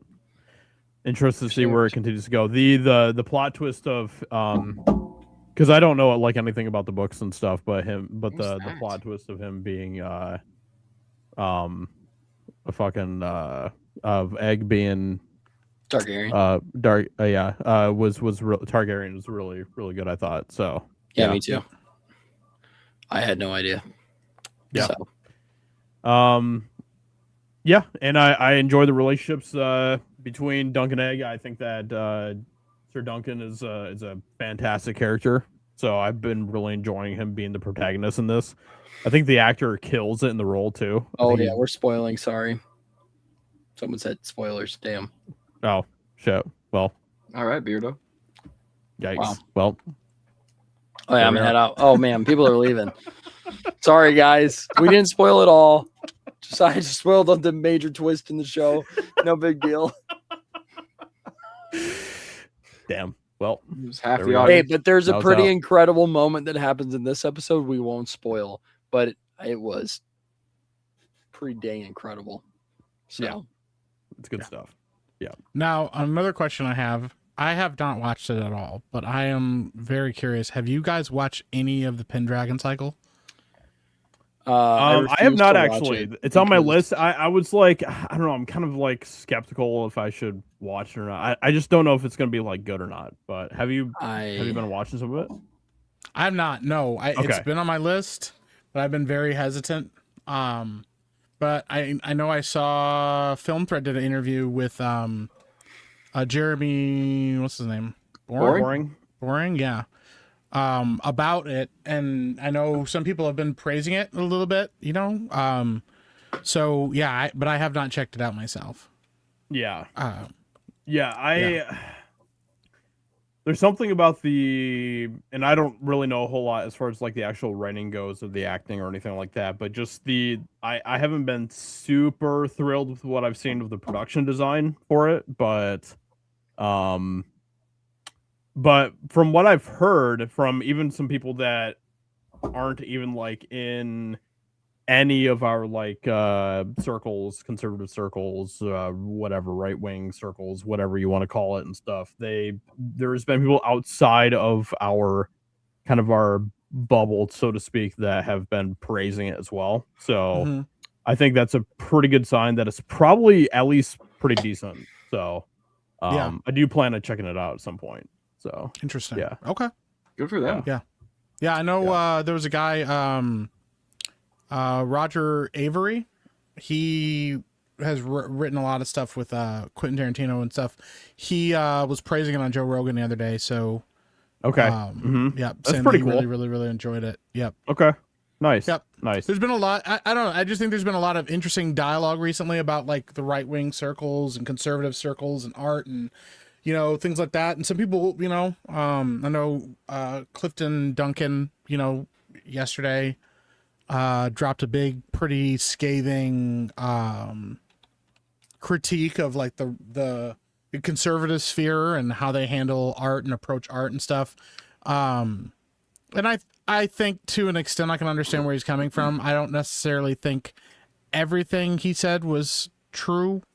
Okay. It just kind of depends, but yeah, like it's kind of interesting. And so we don't really have a lot of examples though in our circles of people really putting the money where their mouth is about, investing in these projects and stuff. I mean, we have Angel Studios, but it always feels like everyone's hesitant to involve themselves because the question is like, if you're ignorant of art, instead of saying, let me invest in the people that do know what they're doing or give them a shot, it's like, well, let's just like kind of put our head in the sand about it, or let's make our own thing, but let's make sure that we keep the risks low and my whole thing is that people talk about how there's a culture war, but they're not willing to do anything about it.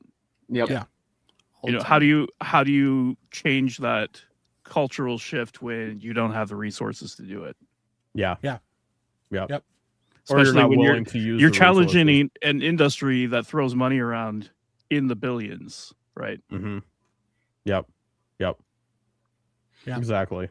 Yeah. Yep. No, that's 100% correct, and I think a lot of it just boils down to that. A lot of people that are kind of in conservative / Christian / right wing circles, whatever you want to call it, are kind of they don't really have the appreciation and the respect for art and the significance that it has in culture that I think that they should have. So I think that's where a lot of it boils down to.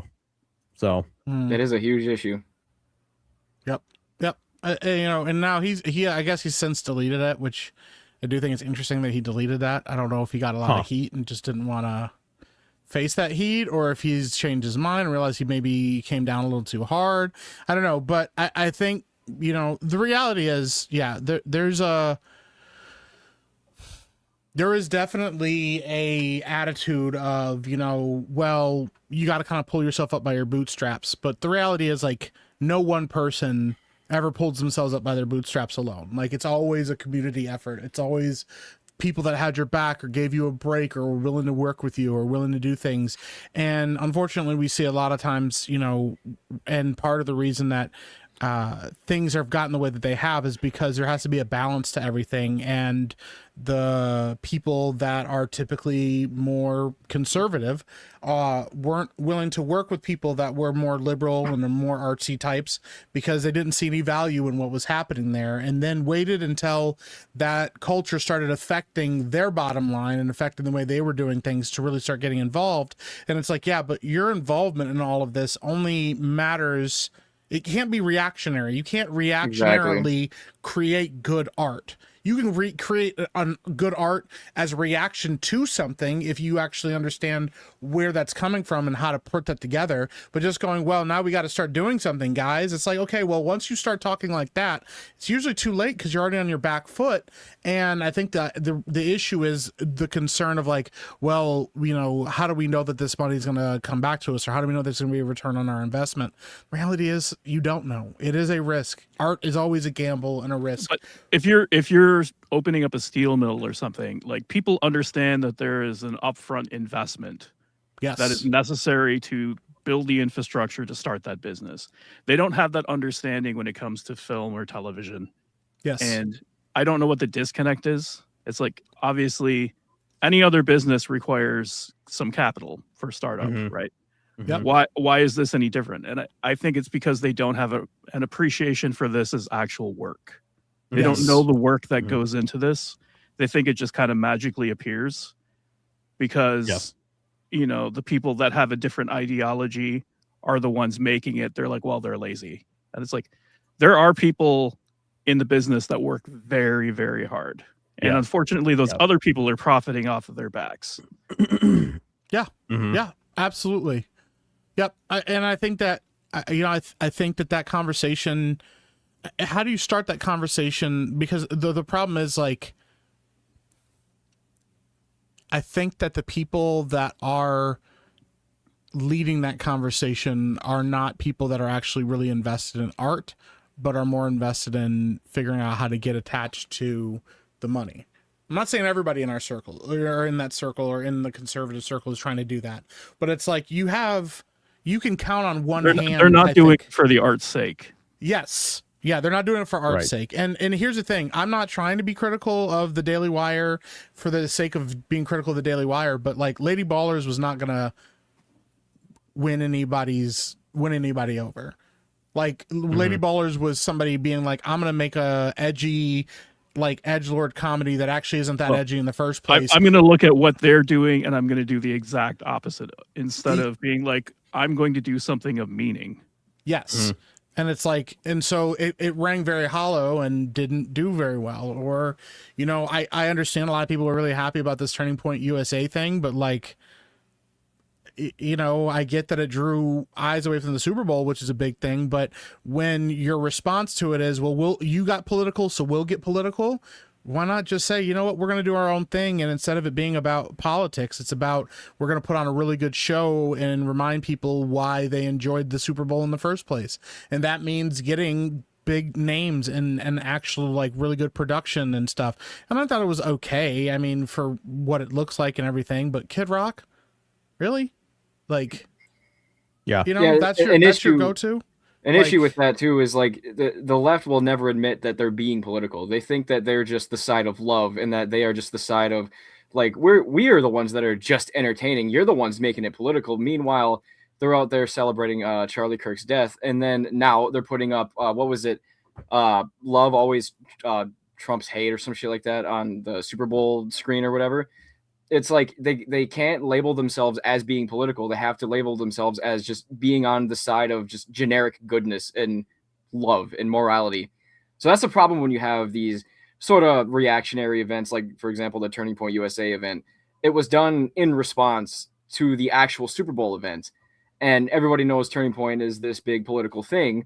And, you know, they're doing it in response to this, let's face it, this other political thing, that being, you know, everything about the Super Bowl performance with Bad Bunny was about this whole, like, there's a big push for diversity and all that. And then you get all the leftists online being like, oh, they were celebrating traditional family values and marriage and shit. Meanwhile, you got women twerking on dudes' crotches. You got dudes, like, gyrating against each other and shit. Like, nobody with a brain is buying that, but the left is still going to push that as, you know, like, again, this is just generic goodness. This is just regular morality. This is just love.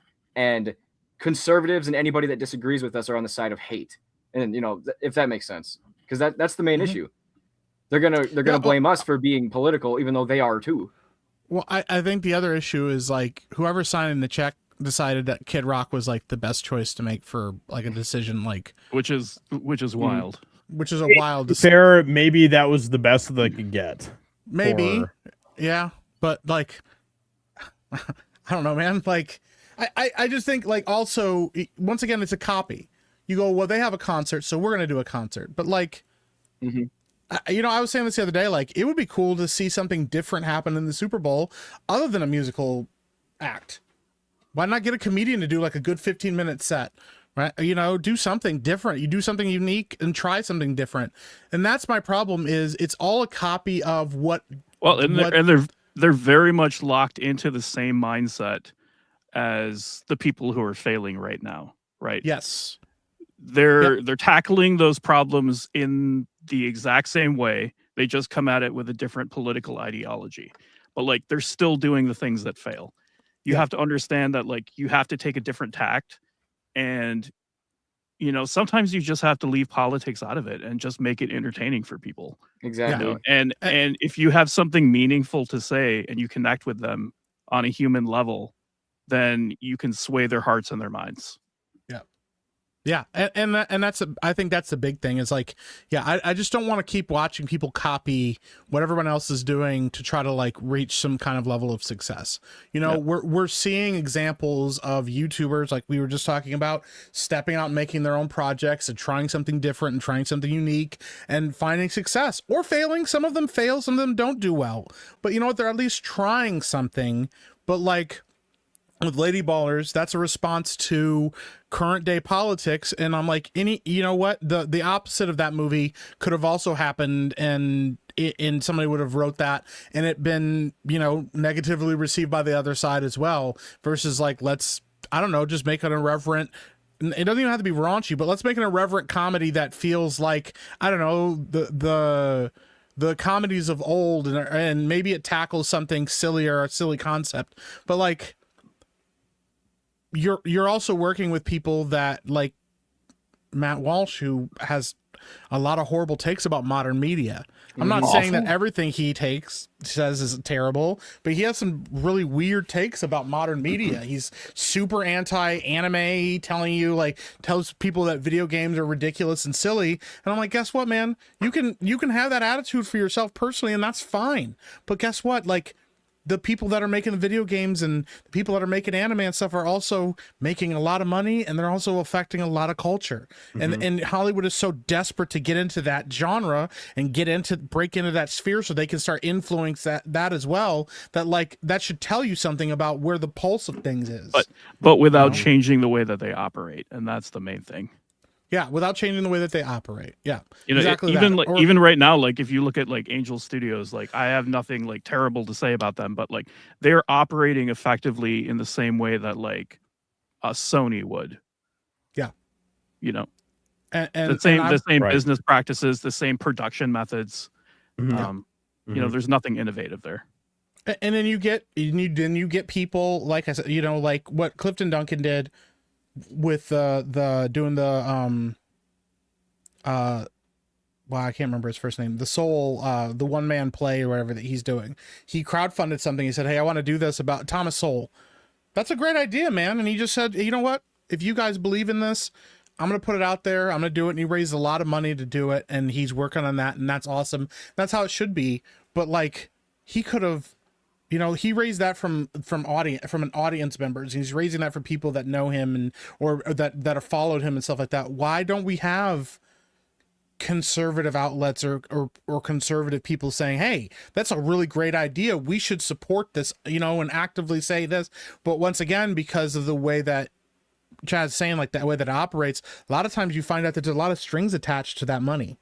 Yes. We want to have creative input, or we want to be able to say this or that. So then you get people like Zachary Levi who says, I'm just going to go make my own studio and actually get my own place and build like a small hub where people can come to, which is what we've been talking about a lot.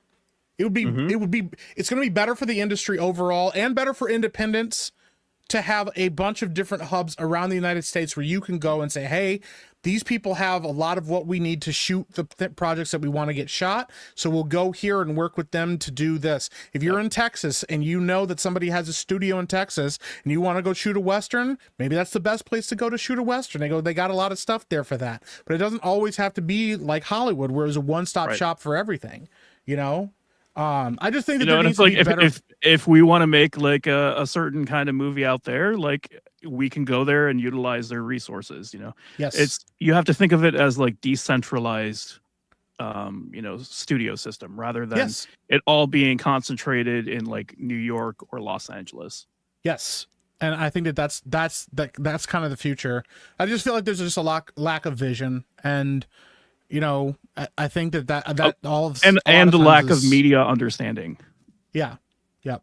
And that stuff is frustrating, But yeah, It's wild that's that my even soapbox. like the way Walsh talks about a lot of these things in entertainment. It's wild that he talks that way while being a part of an organization that not only makes TV shows and movies, but he's done movies himself, like pretty decent ones in my opinion. I think what was the last two he did was What Is a Woman and Am I Racist? I actually saw Am I Racist in my local theater, and for what it was, I thought it was pretty funny. Like some of the stuff he did in there was pretty great, just messing with all these leftists and stuff. And it's not like that's going to be the most effective thing in the world, but he is participating in this culture war on that particular side. And he's still going to talk shit about other people who take other parts of the culture seriously. I think that's kind of crazy. And I don't know how he doesn't see like what's wrong with that and the contradiction. Mm-hmm. Yeah. And I think that, like I said, I have not watched Pendragon Cycle, and that's on me for not having watched it yet, but I'm curious about it. But part of my hesitation has just been like, the Daily Wire has not inspired me to think that anything they do is going to be not even quality, because I would still treat them like an independent studio, except they didn't act like an independent studio. They acted like they were God's gift to filmmaking and treated themselves like such, instead of saying, hey, we're going to try to throw our hat in the ring and we want to work with conservative, or we want to work with The independents. energy that they came into the market with is we are the only alternative, so conservatives have to give us their money. Yes, because then it was all funneling back to the Daily Wire, and now look where they are. Jeremy Boring broke off and is doing his own thing now. But if you had just from the beginning said, that's what we're doing, is we're working with them to try to do these projects and try to get this off the ground, but we're trying to help encourage this to grow. But a lot of times, once again, it's gatekeeping. You're shutting doors to everything but your avenue because you have money to spend on it. And when you do that, like, you're no better than Hollywood. And you're not going to get any better results. So, like, I definitely want to check out the Pendragon Cycle. I'm very, very curious about it. And if it's good, I will happily, hats off, give it to him. But the other problem is, like, you have things like Night of the Seven Kingdoms and stuff, which is like, that's you're gonna have people go back to that well, if there's, because you at least know that those people, if they do right and are actually straying away from the problems that we've been having with them, you'll get something good from them. Yeah, I mean, Yeah. I didn't input it all, but I will. I might sail the high seas to watch it at some point. We'll see. I don't really give two shits about the Daily Wire or anything that they do. And I never have liked their attitude about entertainment or anything else. So, if it's good, it's good. But similar to what Mike said, they've given me zero reason to pay for their subscription to watch their show. Like, zero reason. I have zero interest in doing so. Yeah, maybe someday I'll watch it, but I don't know. It looks kind of meh. So Brett Cooper's in it. I really don't give two craps about her either. So They had her put on I think it was like an Irish accent, or I don't remember what it was. Oh, that's even worse. Yeah, she's got an This is a accent good in it. Irish accent. Oh, I don't remember. I Crazy just saw that they it. had her star in their show and they just fired her. After Yeah, that. now she's gone. Yeah. Yeah, I don't know, bro. And she was supposed to do that Snow White thing for Bent Key. I don't think that's happening now. They just made a teaser for it, and that was it. Yeah. Yeah, that's Sad. completely canceled now. So I don't know, man. I just. Yeah, I think they released that teaser right around the time when Disney's live action Snow White was getting all the traction. Like, again, it's that reactionary shit. They released it around that time, but then it gets canceled anyways. Mhm. Yeah. Yeah, there's a lot of problem in the conservative right wing side right now where they just want to look down their noses at like things that are happening in the culture, like video games, anime, things like that, and just almost like dismiss it. And you just can't do that if you want to have any sort of participation in the culture war that's happening. Like you just can't just have a dismissive attitude about that type of stuff. You have to understand why people actually enjoy the entertainment that is taking place in the culture, and you need to understand why people like it so much and understand like what kind of an actual impact it's having on people. Yeah. And these types conservatives wonder why just they're have whether no interest in doing that. And So, they wonder why their coworkers and their friends and their family members have polar opposite views from them, and why they hate their guts for such simple little things. It's because there's a particular viewpoint in the West that has a stranglehold on the major institutions like entertainment and major parts of the government and all that, and education.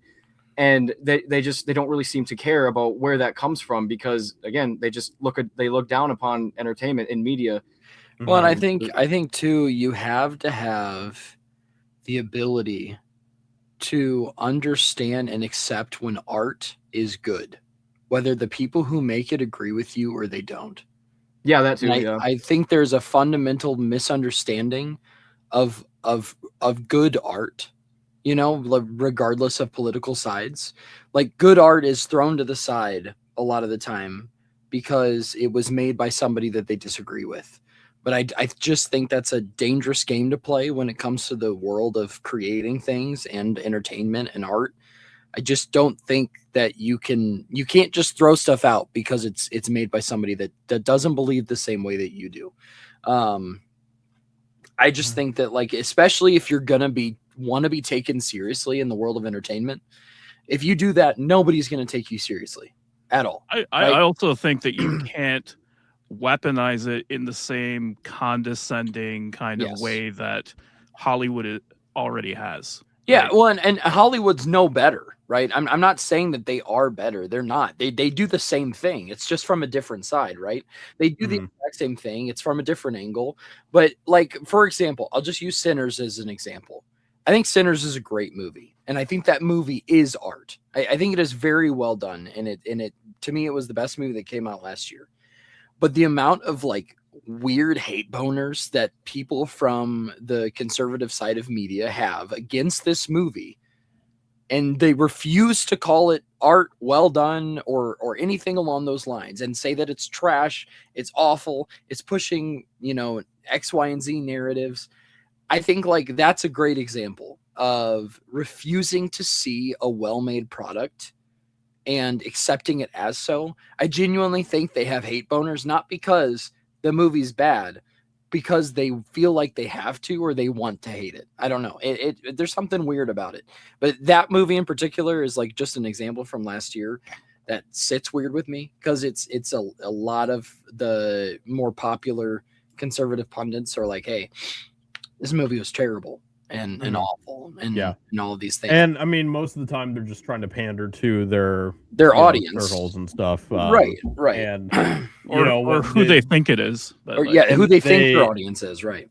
And I've seen a lot of conservatives that will post things like that on Twitter. But when you start to actually ask them, like, okay, what about this movie specifically made you think that it was the complete dog shit thing that you're saying that it is? They don't really have much of an answer. Well, a lot of times it's, I don't know, I didn't actually check it out, right? yeah, exactly. Because a lot of times they're just like, I'm not even going to give it a chance. Yes. And I think that's the dangerous thing, is not giving stuff a chance. Like, you can watch something and fundamentally disagree with it and still get something out of it and be like, wow, I disagree with it, but, like, that has a right to exist. Yeah, but the thing is, though, they're not even fundamentally disagreeing with it. They're fundamentally disagreeing with it while also saying that it's trash and it doesn't deserve to exist. And it doesn't deserve the love. I think a lot of the problem with some conservative people, I think that maybe Matt Walsh has this type of outlook on it, is like, a lot of these people, they'll see, like, the very bad extremes of things like anime and video games and things like that, and they'll be like hentai? Well, if these people are being completely irresponsible and are consuming, like, the terrible shit and this type of entertainment, then that must mean that the actual genre of whatever this is bad, right? Yeah, but but you can do that with pretty much anything, right? Like, isn't that like the same thing? You could even look at books, right? Like, conservatives love books, right? But, like, there's bad sectors of books that are not great either. So you can look at anything that is a form of entertainment and be like, and point to a bad, sector of that type of entertainment stuff. So that's not Yeah. really a winning argument for that. So You're throwing the baby out with the By the way, bathwater. just as a side thing, because I don't know if we ever actually officially talked about this, but that Snow White project is 100% canceled. yes, Like officially canceled. yeah, we talked about it when they announced. I it or remember. whatever. Yeah. I didn't remember if they announced it or not. I couldn't actually remember because I really didn't give a shit about we that project. talked about it when they released the trailer. But it's just funny to me that it's gone now, and that means all of that money down the drain, and all of it comes down to, or most of it comes down to, creative differences because your lead artist was like, "Hey, I don't want to do a bunch of political commentary," and they're like, "Oh well, that's what we wanted F to you do." then. Because and it didn't exist because someone was like, I really need to tell this story. I think people will like it. It was reactionary. Yes. Like, Yeah. they're doing Mhm. one, so we have to do one. Yep. Well, you Yep. know what? Nobody wanted theirs either. So everyone Yep. lost. Congrats. Mhm. Maybe Yep. you should just be someone that enjoys and loves and has an obsession with good stories, and you should create stories because of that. Maybe it's really that simple, you know? Yeah. You Or don't like, you have know, to. if you notice, I show firmly that is- believe it's like in Field of Dreams where they're like, if you build it, they will come. I think if you tell a good story, people will find it and they'll enjoy it. Mhm. Well, and Yep. it's funny because once again, just like we were talking about with Night of the Seven Kingdoms, here's a show that is kind of going back to like what people love about fantasy, you know, heroics and knights and combat and battles, but like chivalry and things like that. And so that not having that nihilistic dark view that some other Game of Thrones stories have was really refreshing. People are like, yo, I like this a lot. I want more of this. And like, so people are flocking to it. You know, and I think justifiably so. But here, that's an example of if somebody, instead of going, I want to make my own version of Snow White. That'll show them. It's like, how about we like make a fairy tale story or adapt a fairy tale story that reminds people of why we fell in love with them in the first place. But a lot of those people, because they poo-pooed and slapped around and said art was worthless, don't even understand why people like them in the first place. And that's why sometimes, you know, conservatives get the label of like, well, you'll just bandwagon on whatever people are saying they like because it fits the narrative, instead of it actually being like, you know, well, why do you like Tolkien and why is C.S. Lewis important to you? Not you know, instead of just defaulting to it, because it's like we who grew up in like the Christian circle, they let us watch. They let us watch Lion, the Witch, and the Wardrobe and stuff because C.S. Lewis did it, but they couldn't like always give you an exact answer of why Lord of the Rings might not be okay. You know, like, you know, that was actually a divide for a lot of people. Not as bad as Harry Potter, but still the idea there was there wasn't an answer and there wasn't an actual consideration other than, well, C.S. Lewis was a Christian. Well, I'm like, well, yeah, but that doesn't mean that what he created is good. Now, frankly, it is good, but like the idea behind it is, you know, we just accept it because Christian label is put on it, not because we actually took time to understand the value of the art that we were putting out there. Yeah, Which is how you get things like Bible Man. Yes. Yes, Which, exactly. Bro, I watched Bible Bible Man Man is as a rad. kid, though, bro. That show was sick. Bible Man is rad, but like not in the same way. No. Now, to be fair, Christians have been doing the whole woke agenda type thing that we've been battling for a very long time with their entertainment. And obviously, it isn't really the woke side of it, but it had an agenda behind a lot of the entertainment that they've been creating for a very long time. And I think, honestly, a lot of what the church has led in with that has led into a lot of the woke nonsense that we're dealing with today. So, Dude, the agendas and everything in old Christian entertainment was horrible. It was off the charts. And we talked about this repeatedly about how like Christian filmmakers constantly with the movies they were making were giving themselves and other people, creative teams, bad names by putting out the stuff that they did because it was so blatant, right? Yeah. I don't go to a movie to be preached at with regardless of what it is, right? And that's the problem. That's the problem, is that it's not because it's a Christian movie that it's a problem. It's the fact that they are putting the message and the agenda first and foremost before good storytelling or good character development or anything else that makes an actual good piece of entertainment. Right. And basically saying that your entertainment is secondary to everything else. They don't care.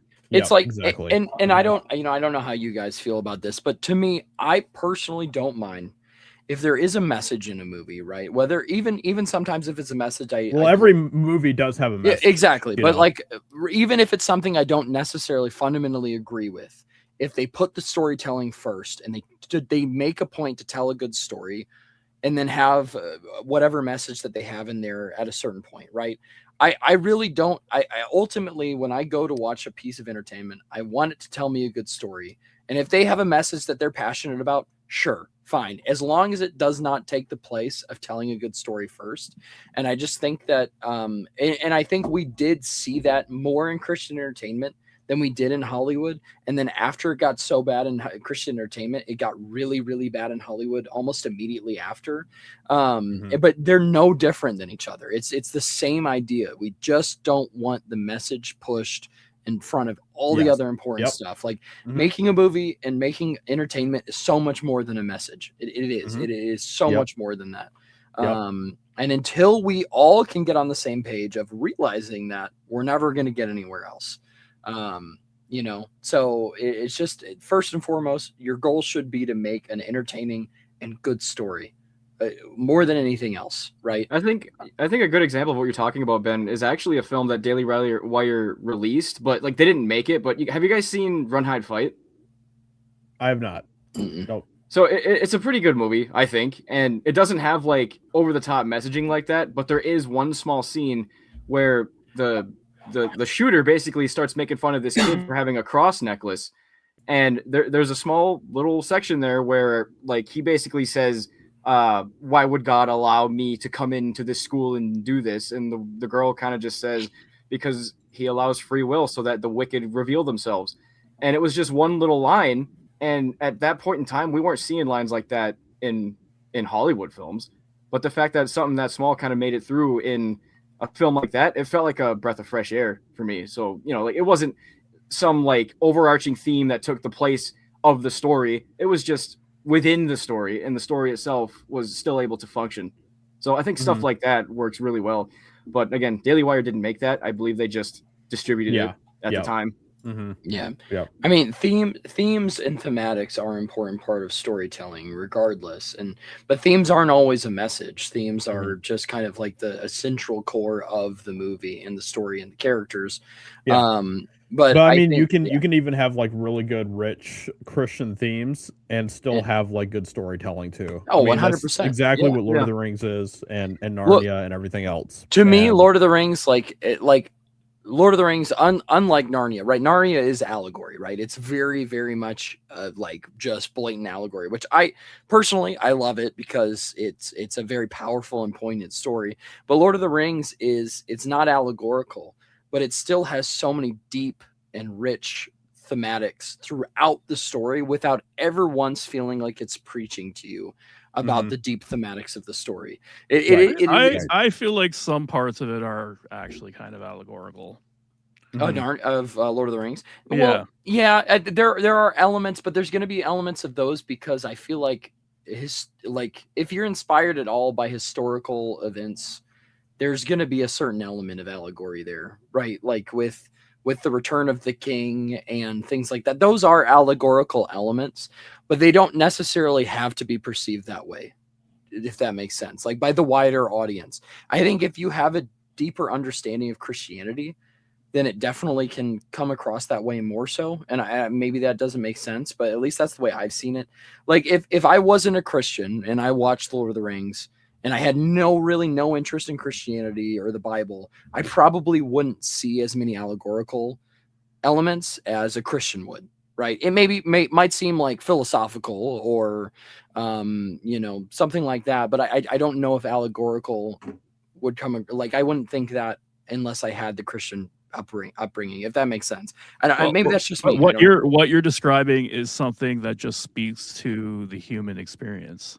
And that's what you should be striving for. Right. That's what we want movies to do, regardless of anything else. We want them to speak to the human experience, because ultimately that will be the most universal thing you can do, right? Because when you make a movie that everybody can relate to, I think like anybody, regardless of who they are, I think that's honestly when you've done the best. When you tell a story that is good, and then on top of that, there's themes that everybody can relate to. Yeah, and that's all about universal values, which Hollywood kind of lost the idea of these days. Yep. So I guess what we're saying is, hey, if you're sitting on a load of money, hit your boys up. Hey, You can make some, do it. Good stories, bro. Yeah. You can make some quality content and make a little scratch on the side. Right. I'm trying to think of like there was some movie that I had on my mind that I was trying to, that was kind of an example of what I was talking about. I cannot remember what it was. Sorry, my brain is like all sorts of foggy because of illness, but Cool. Cool story. Yeah, Was it Cinderella? that's good shit. I mean, that movie has just incredibly powerful all right. themes and everything else. It's No, so is that bad. you being sarcastic? No, I'm being 100% real. The Oh, movie's incredible. oh, Yeah.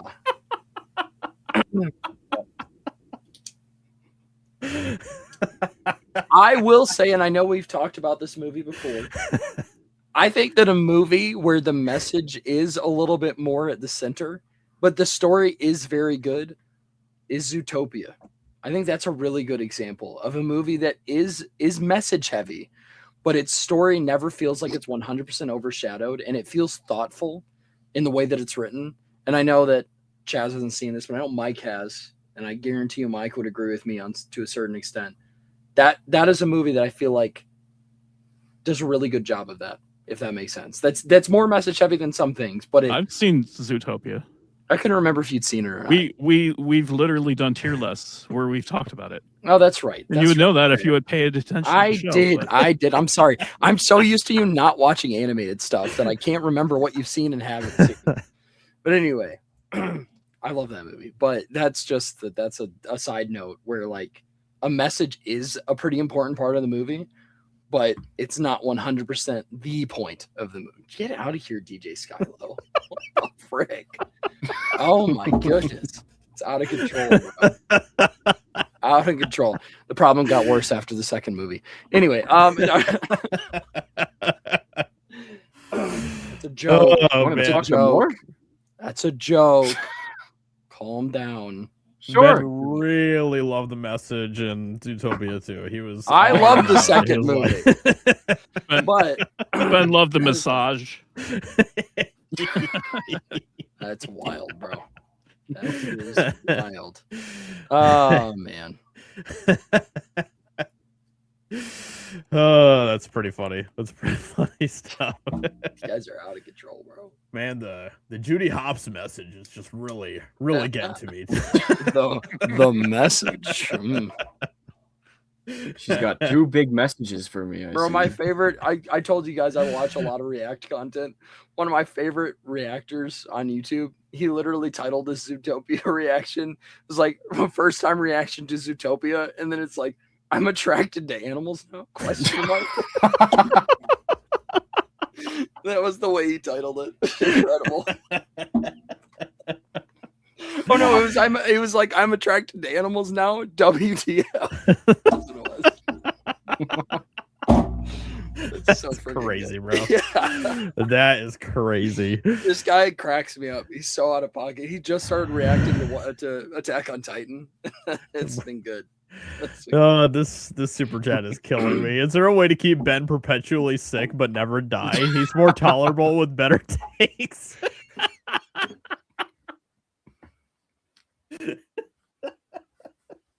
For more super chats, we can maintain that for you all. We'll just slip him something in his tea. That's crazy.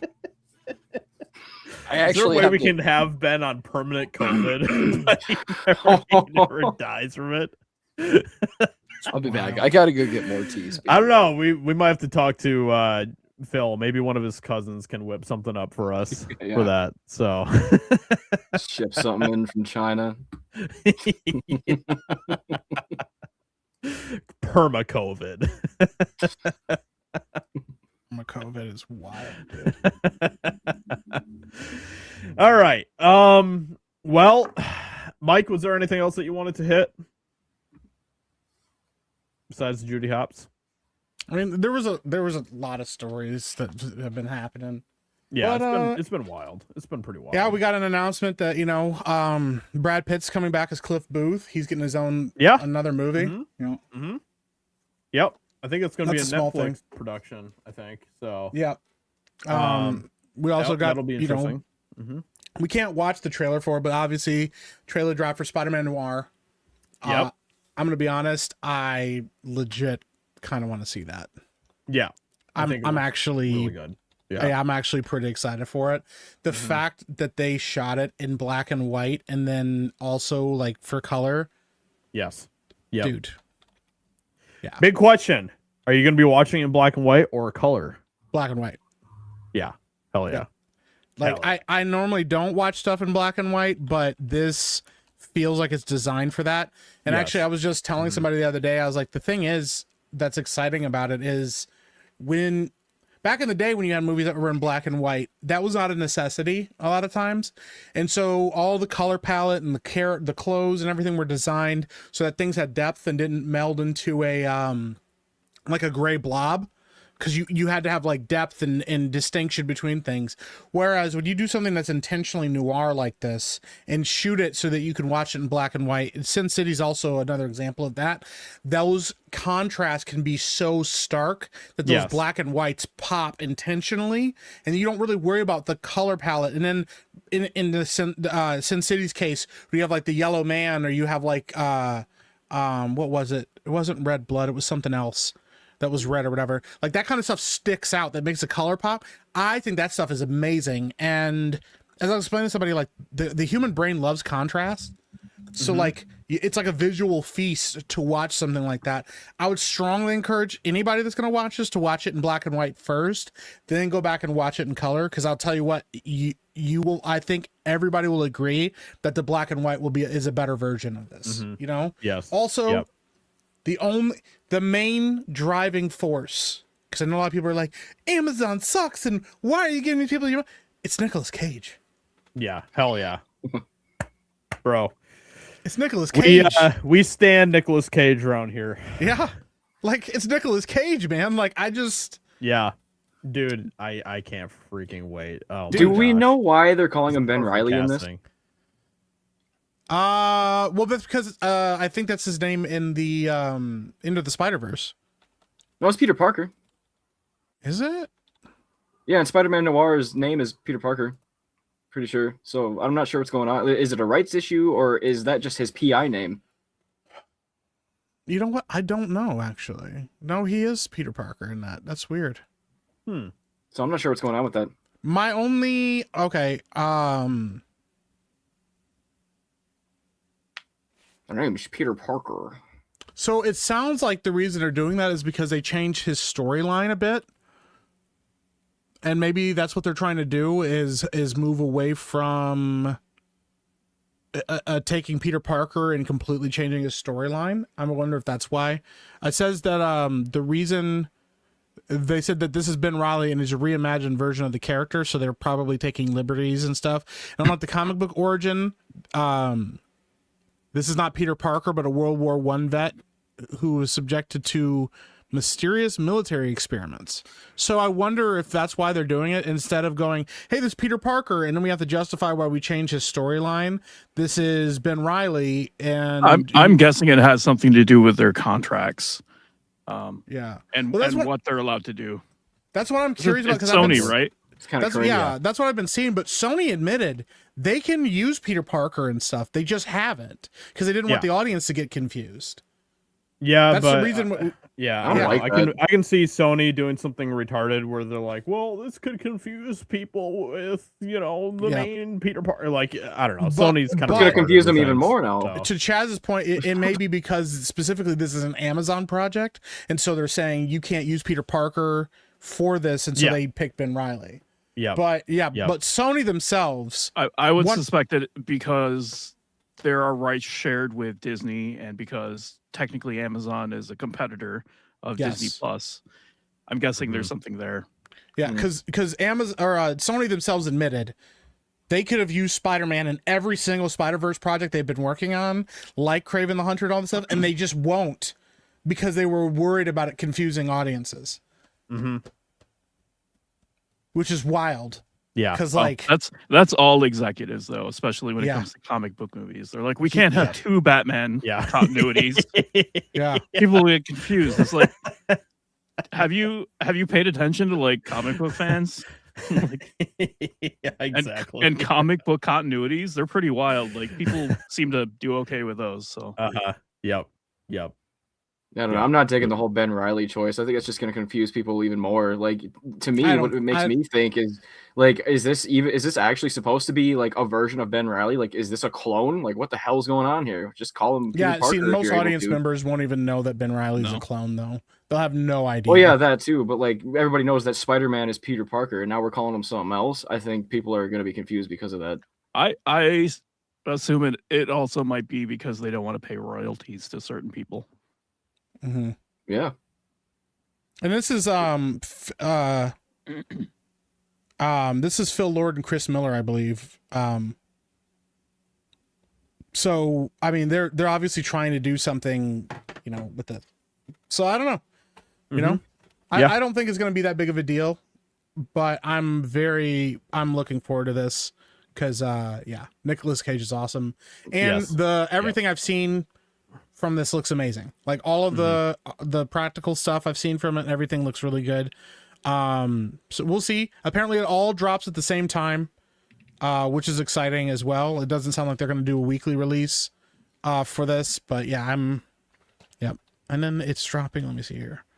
Apollo Monopoly. $100 is not enough for me to give Ben AIDS. Thanks. You could try. May 27th. Okay. So May 27th, it all drops, and then we can see what we got going on here. But I think it looks amazing, and I'm pretty excited for it. And I've also I love the aesthetic of like noir stuff like this. Yes, so I'm very excited for this. Let me see if I can find somebody put a picture of I'm just happy that we're seeing something with like some of that noir aesthetic and some of that contrast. I've been so bored with like the even fill lighting that we've been getting with stuff like, you know, like Wicked. Yes. Just seeing something where like there's very clear, sharp, dark, and light is like, I don't know, really exciting for me personally. Oh yeah, that's what I was saying, Chaz. I was like, it's going to be a visual feast. Like this is definitely designed to give you something to look at. If you want to share my screen real quick, Josiah. Yeah. I have a picture of the two. So this is the black and white version, and this is the color version. And you can see they intentionally shot it to look good in black and white. And I think that that's the intended way to look at it. Like you can see there's a stained glass window behind him here, and you can see like a little bit of color on the marble, but I dig this, man. You can see how hard that costume pops against that gray and stuff. Like, yeah, I'm pretty excited for this. Yeah. Yeah. So shout out. Yeah. I thought he was the best part of Shattered Dimensions. Yeah. Yeah. Oh yeah. And it's Nicolas Cage. So like, you know? Yeah. With The GOAT. great power comes great responsibility. Yeah. I'm pretty pumped for it. Okay. I know everybody's like begging me about this fucking tier list, man. You guys. People were screaming about a tier list when we first started the fucking show. I get it, guys. I know you like the tier lists. What happened? I'm gonna give you a choice between tier lists. Oh no. I had one ready to go and we never even got to the topic. We can choose between Nicolas Cage's biggest hits. There's a lot of them. Or Cinderella films. Whatever's shorter. You know what? I vote for Nick Cage. I think it's better content. I vote for Cinderella movies because I personally want to make sure that Ben's Cinderella movie doesn't get into S+. Because I know that may crush Ben's spirit in ways that I mean, I can just. I'm You down. can't I leave. can just leave. You're bed not now. allowed to leave because I will I see am you tomorrow. so sick. And then and Well, Gonna is give the you Cinderella one shorter? It's probably shorter, right? it is significantly Well, short. there you go. See, Ben, you should be happy right now. That's what you wanted, right? You said shorter. Okay, all that matters to me is how I feel about it. So. All right, let's do the Cinderella one. No, never. On the internet. So I think you can trust me. 100% objective. Perfectly balanced, as all things should be. You're a definitive expert. It's all there, black and white, clear as crystal. 100% incorrupt. I want the truth. You can't handle handle the truth. 100% corrupt. And give us your vote. I am trying to buy your vote. Objectively the best tier list, but Yep. we can be bought. I am adjusting the color. I'm doing a color correction right now. Forgive me. I was not ready. And yeah, Here we're we go. we're doing the Nicolas Cage one because everybody's upset. So What? Oh my listen, gosh. Okay. Josiah, listen, I'm gonna freaking need kidding you to dial the anger back a little. Holy bit. shit. All right. That's crazy, bro. Oh my gosh. All right. Look at all Listen- these movies. No. Listen to me, chat. Please listen to me. I do not care if I have left off your favorite Nicolas Cage movie. I don't give two shits. You know why? Because every other list besides this one right here had 87 plus movies on it. I'm not doing 87 Nicolas Cage movies.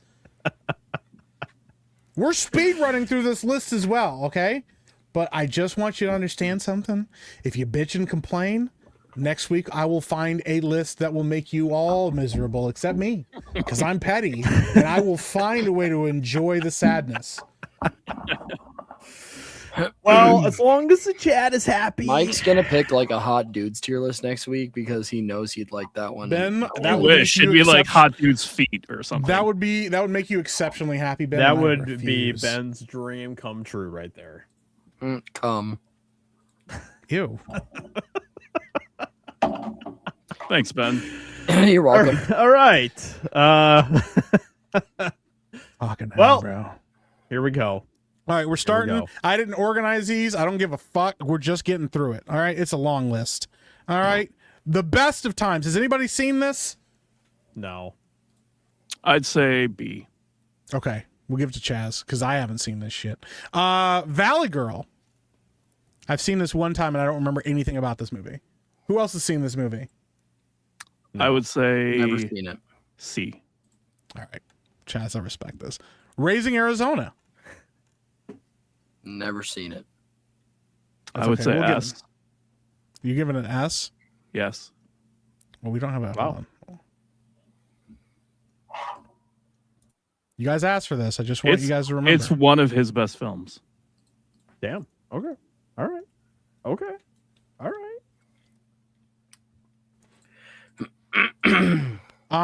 I think I've seen this movie one time, but I don't remember anything about it. Wild at Heart.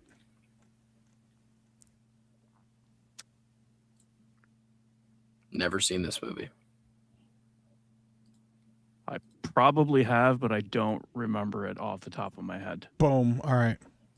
Oh, I'm gonna put Con Air down here because yeah, we'll talk about the actual ones that I know people are gonna get upset about here. Down here. All right, because I know this is gonna start a fight. Moonstruck. I have seen Moonstruck. I'd give it a B. Never But- seen it. Anybody else seen this? Chaz, have you seen this? I'd say yeah, B is fair. What about you, Josiah? Have you seen Moonstruck? I don't think so. No. Yeah.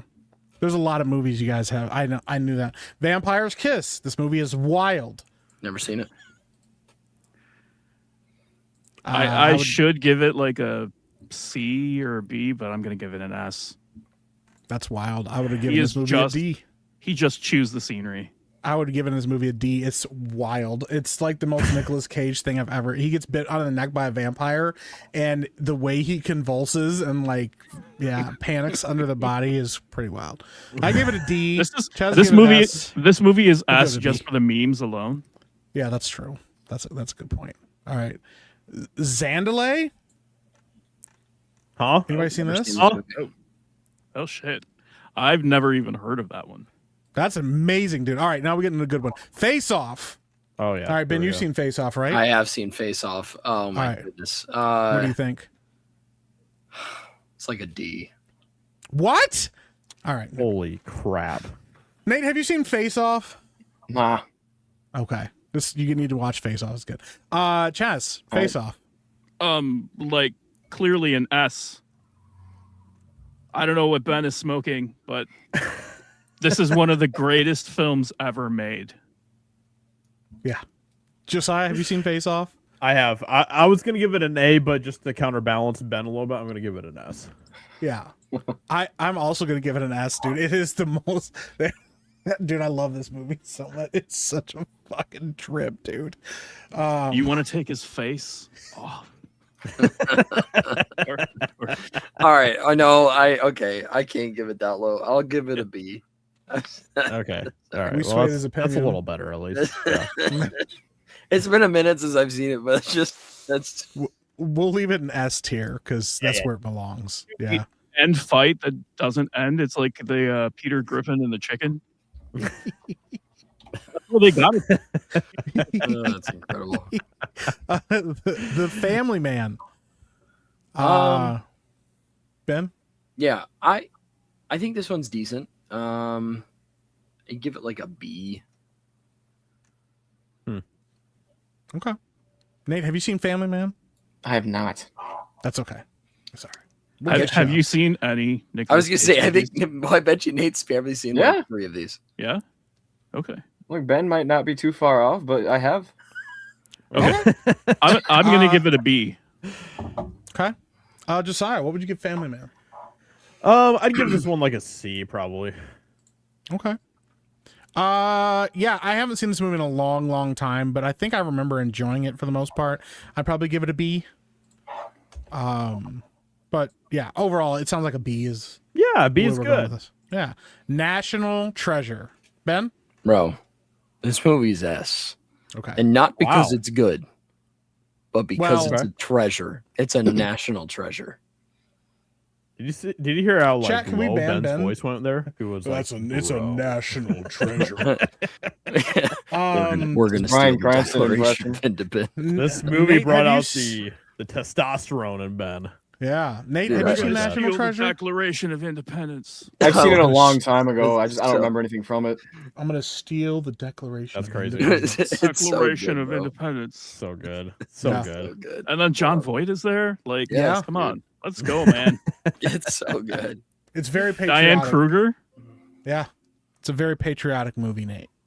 It's like, Do no, you love your country, Nate? because Nate, we're gonna steal it. are you I a do. real patriot, Nathan? Oh, God.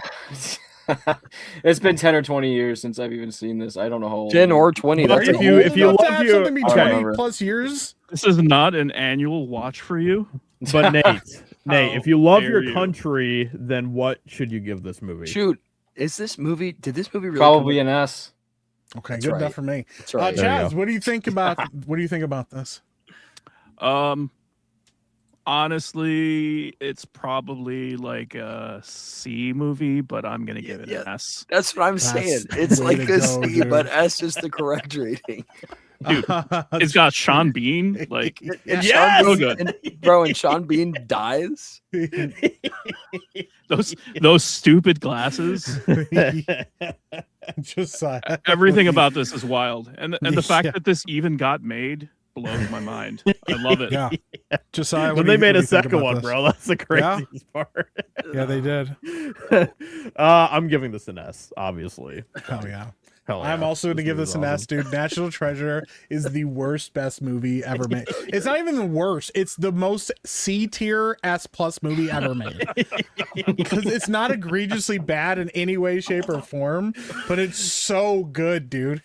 Yeah. I'm gonna Is steal it the, the first one is the one where he uses the bulletproof casing on the Declaration to run Yes. out of a room, right? Yeah. Yep. Uh-huh. Dude, it's so wild. We're gonna steal the Declaration of I Independence. just- And then he and takes it out of the protective casing and sticks it in his shirt pocket so he can sneak out with. Dude, I literally just and I've then just hands rewatched the this rolled a up couple shit months to ago. John Voight, and he like unrolls it to see what it is, and he's like, yeah, yeah. It's I S like plus. I love all the weird like Templar stuff. I'll be in right it, back. too, and all that. Oh, too. yeah, It's like- dude. Yeah. Ben, where are you going? All right. Well, Yeah, Ben he's loses a got- vote. it's my favorite documentary. He's got to go Yes. have a patriotic jerk off now. That's what he's got to do. So Yeah. The I Ant respect Bully. To John Nate, have you Voight. seen the Ant Bully? I don't think I have seen this. I haven't Really? either. Okay. Has anybody seen It's this not. movie? I have. It was a long time ago that I saw it, but I do remember watching this one. Yeah. Yeah. All right. Chaz, It wasn't Josiah, great. What do you It wasn't give great, this? but- What do you give the Ant Bully? I give it like a D probably. I was gonna be kind and say like C, but yeah, that might be like a D movie. There we go. The Ant Bully. I don't know anything about it. I haven't seen Matchstick Men. I haven't seen that one either. That's okay. Chaz? I'm gonna say high A for this one. Okay. Josiah? I don't know if I've seen this one. You know what? I'm gonna say low S. High Okay. A, low S. You know what? We're just gonna put an S then. That's good. The Croods. Ben, I know you've seen this. It's like a D. Wow. I wasn't too impressed by this movie. Nate, have you seen The Croods? I have. I don't remember shit from it, so it's probably like a C then. Damn. Chaz, have you seen The Croods? This was absolutely a D movie. Yeah. He didn't even Elevated by Nicolas Cage, but still a D movie. Yeah, I'd give this one like a D. Yeah. Yeah. Yeah. Not great. Yeah. Yeah. I'm trying to think about it. Like, I've seen this movie way too many times, and way more than I want to admit it, because my kids loved this movie when it came out. It's not a good movie, but like it is kind of better than the sum of its parts. It's like stupidly entertaining. I'd probably give it a C, to be honest. Does one of your kids love it a little too much? No, fortunately not, because I would have been like, no, we're not watching this anymore. It's more just like, they're like, this is funny, and then like a sequel came out, and I was like, please don't do this to me. No, the sequel's worse. Yeah. Well, we got 2 C's and 2 D's, so you can put it in C. Go ahead. Do it. They balance each other out, you know? Do it. Wait, go down all the way. Is there actually no Rock on this list? We have to add The Rock. Yeah, The Rock's a classic. Dude, that is his greatest film. Mike knew this was going to happen. I said I wasn't going to add things. I know, but do it for me, Mike. Come If you on. make me add this movie to the list, I'm going to do something else that Welcome to nobody's The going to be Rock. happy about. I'm about to do something nobody else is going to. I'm going to make sure that nobody's happy about what's about to happen here. All right. Well, that's not true. I know some people will be happy about what I'm about to do, but this is the way it has to be. So, all right, let me see if I can add The Rock here. Gotta have The Rock on there, bro. Come on. I mean, I don't disagree. Okay. Sleep and putting this list together, bro. Dude, that is one I of my didn't all-time make this favorite list. movies. I didn't make this list. Okay? I had nothing to do with the construction of this list. It's the only one that didn't have 85 plus movies on it. That's fine. Okay? That one just needed to be there. Now I'm going to add another one because somebody already mentioned it, and I know, and I like this movie, so I'm Gotcha. Gone in 60 Seconds should be on here too. Absolutely. I've seen the majority of what's left on this list. Okay. Wait, is there no Mandy on this list? Oh, there is. No, it Okay, is. I It's see it. there. Yeah. Just wanted to make sure. You know what? All right. Somebody said that, and I kind of agree in the chat. I think this should be handled the way it should be. Is that every movie that we discuss today should be put in S tier. Wait. And I kind of don't disagree that we should just put all of the movies in S tier because they're all Nicolas Cage films. So you're gonna add them there, and then we're not gonna do it, and then we're just gonna put them all in S and be done. Well, I mean, here's the thing. I think these are all in S tier. It's just a matter of where they fit in S tier. And then we have subletters. Okay. I like that. Yeah. Yeah, that's a good point. S.A. S.A. Wait, Ben's is Prisoners favorite. of the Ghostland on this list? Huh? Is Prisoners of the Ghostland on this list? I don't. What the fuck is that movie? I've never even heard that. SD. SC. It's Remember, literally Beardo, one of the weirdest movies I've ever seen in my life. Beardo had a South Carolina hat on and just put haven't SC, seen. and someone in the chat said his hat stands for his favorite pastime, and I fucking died. What? Beardo, he had a South Carolina I'll hat. explain Just it to you said later, Ben. No, I just missed what Nate said. Beardo's hat said SC, and someone in the chat said his hat stands for his favorite pastime, and I was fucking dying. Okay. Is G-Force on this list, Mike? Oh, dude, G-Force is I'm incredible. so sick of you guys. Dog eat dog. Haven't seen it. Who's See Dog Eat Dog? S Anybody? tier. Okay. S tier. This has Yeah, but Willem Dafoe in it too, doesn't it? Yes, S S tier. It's Yeah, S it's haven't automatically well, they're all S, S though. tier. Come on, it's So my question is, no. where This on is the like S tier? actually like this is SS. Okay, this is top tier. This okay? is what? It's top tier. It's No, that's not what you said. Pay the ghosts. It's just gonna go in S haven't seen. yeah. I haven't seen this one. Chaz? I don't think I've seen this one either. That's wild. It's wild that there are movies that he's done and like I we're mean, like, I don't know what that he's is. incredibly prolific as well.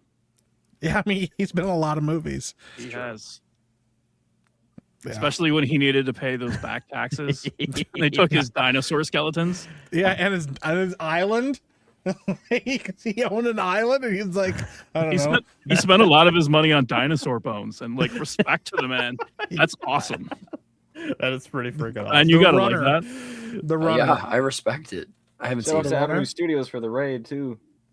Oh, Hey, sure. Hey, thank you. thank you. We Who got has raided seen by The X-Ray Runner? Girl earlier, by the way, too. Oh, we Oh. did. Oh, Hey, I thanked yeah. her. shout out I thanked X-Ray her Girl. already. thank Yeah. you. Thank you. I Has would say anybody B. seen The Runner? B. B. I don't think I have actually. No. Primal? Haven't seen it. S. Mm. S for its ridiculousness. Yeah, else this has seen movie this? was pretty retarded. It I'd made give me it laugh. It is pretty funny. I'll give it. Oh, sure. I'll just give it an S. That's fine. It's I already in respect S. that. It's just the tiers of S. Mandy. Yeah. You've seen this one, right, Ben? Yeah, I sure have. Okay. This movie's nuts. And I love that about yes, it. it is. So I'm gonna put it in an S. It's I'm freaking also putting nuts. it in S. Yeah, I same. actually just love how creative this movie is. In the use of the camera work and everything. It's great. Yep. It's definitely like a fever dream of a movie. Yeah, it is. I haven't felt seen like it, I was but I on wanna drugs put this. watching this. Not on drugs. But like it felt quintessentially Nick Cage to me. Yes. Mhm. Teen Titans Go to the movies. Haven't seen it. I have Has not anybody seen seen one. this? No. I've Chaz not has seen this that. one? Oh, No.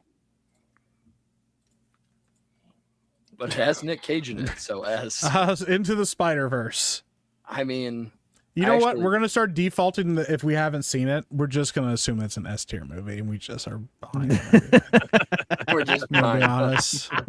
I realize what a foolish mistake I made here. If we haven't seen it, it's probably because we're just, yeah. All right. Yeah. Into the Spider-Verse. Where did that go? You lost That's it. right It's here. down there. Yeah. Yeah, I really like this movie too. I put an A. I was gonna say A too. Yeah. Okay. It's a Two solid A's. flick. Chance. I'd say kind of B, I think. Okay. I'm gonna give this one an A as well. Okay. I'm actually gonna give this one an S. I think this movie is phenomenally done. I'm upset with all the people that copied this movie later, but the fact that they made me care about Miles Morales as a character angered me in ways that I don't know how to describe, but was also extremely impressive in the storytelling. So Fair enough. I So- personally was annoyed by the frame rate. that's fair. I can respect that criticism for sure. Okay. Yeah. Yeah. The sequel wasn't so good. Yeah, the sequel wasn't super I great. did So not I watch mean, it. like overall SA. We'll just put it, there. Overall, that's The SA? Croods, New Age. Yeah, F. Anybody else seen it? F Who else has for seen F this this besides movie, Ben? bro. I never watched the sequel. I refused. I'm gonna So, be honest. That's good. The sequel kind of slaps, Oh my goodness. but like in the My- worst way possible, because like they meet a family who are like supposed to be like modern, but like they have like man buns and they wear like flip flops, and like they're the most like pretentious family ever. And I kind of thought it was low key hilarious. Also, Mike, I'm you gonna don't be have to honest. apologize if the movie. I just I'm gonna I be just went honest with to you. itch my nose and I felt like I was doing like Cash Patel, like Yeah, you're like letting people know what was going on. Ben tried to give it an F, but there is no F tier, so he obviously meant D. D, sorry. And I'd probably give it a C, but That's crazy. We'll round up. Yeah, the Crudes gets the C. There is no F tier. 211. Haven't seen it, but S obviously. Has anybody seen 211? I'd say it's like a C. It's not one of his best, but Mom and Dad. I haven't seen it, but if I were to see it, it probably would be an S. Has anybody seen Mom and Dad? I have not seen this one either. Well, then it's an S tier. That's an S tier, obviously. Like, Yeah, Willy's Wonderland. yeah, that's an S. This movie's wild, bro. That's an S for me. I don't know that there's going to be anybody that doesn't give this an S. Yeah, I'm gonna give this an S as well. Honestly, if What about Nick you, Cage Chaz? is if Nick Cage is in it, and the more bonkers it is, the closer to S tier it gets. That's just the Yes, truth. exactly. For real. Yes. This movie is weird. I also Yes. like. I just hate Five Nights at Freddy's, but this one slaps. Yeah. Yeah. Take it. Yeah, but like Five Nights at Freddy's, but with Nick Cage in it. Yes, exactly. Instantly better. Oh, I'm gonna Pig is give great. this one S too, dude. This movie's awesome. Yeah, this movie's awesome. This is an amazing movie. Like I went is. into it being like, oh, this is gonna suck. No, it's a drama. It was really Like, it's good. And Like, more even- importantly, yeah. like his acting is amazing Yes. in this. Yes. Yeah, he was severely Like we're not underrated even in this saying role. S for like the meme of it. I'm for not this one. even This one's, kidding. Like Watching this, I was like, legitimately holy an shit, S. this dude Like, can act. Yeah. I Yeah. think he should have won an award for this movie. And he I didn't. Absolutely. completely agree. Completely Yeah, it's agree. freaking great. I love it. Sympathy for the Devil. I haven't seen it. Oh, this This was one was recent. kind of weird. Yeah. Didn't it come out like last year? Yeah, it came out like a couple years ago, I think. Okay. The majority of the movie like takes place in like a car. And it's an interesting film. And Joel Um, Kinnaman is there. Yeah. I'll give it an we're- S. Yeah. I would give it an A. We usually round up. We round up. Especially So it's for Nick S. Cage. So it's an S. Arcadian. Haven't seen it. I actually really enjoyed this one. Yeah. It's kind of like a father-son story. Pretty well done. There's like some pretty weird kind of like monster stuff in this one too. It's definitely worth a watch. I'd probably give this one an S. I thought that the father-son stuff was handled really well in this one, actually. Nice. Chaz, what do you give this one? Have you seen this one? I have. I would give this an A. Okay. Is Arcadian? Also, Willy's Wonderland needs to go an S plus because I think we all gave it. We all gave it S. S. I haven't seen it, but I'll let it go in there. I'll allow Okay. it because of Nick Cage. Okay, so you give it an A. Wait, Just like didn't we an all S, give but Pig more. S as well? We did. We Oh, did. I haven't seen Yep. Pig either, but that's fine. Yeah. And Mandy. Mike, you need to watch. Yeah, there we go. All right. I'll allow it. I'm happy with that. You know, we might as well just bump everything up a rank. I'm going to be honest.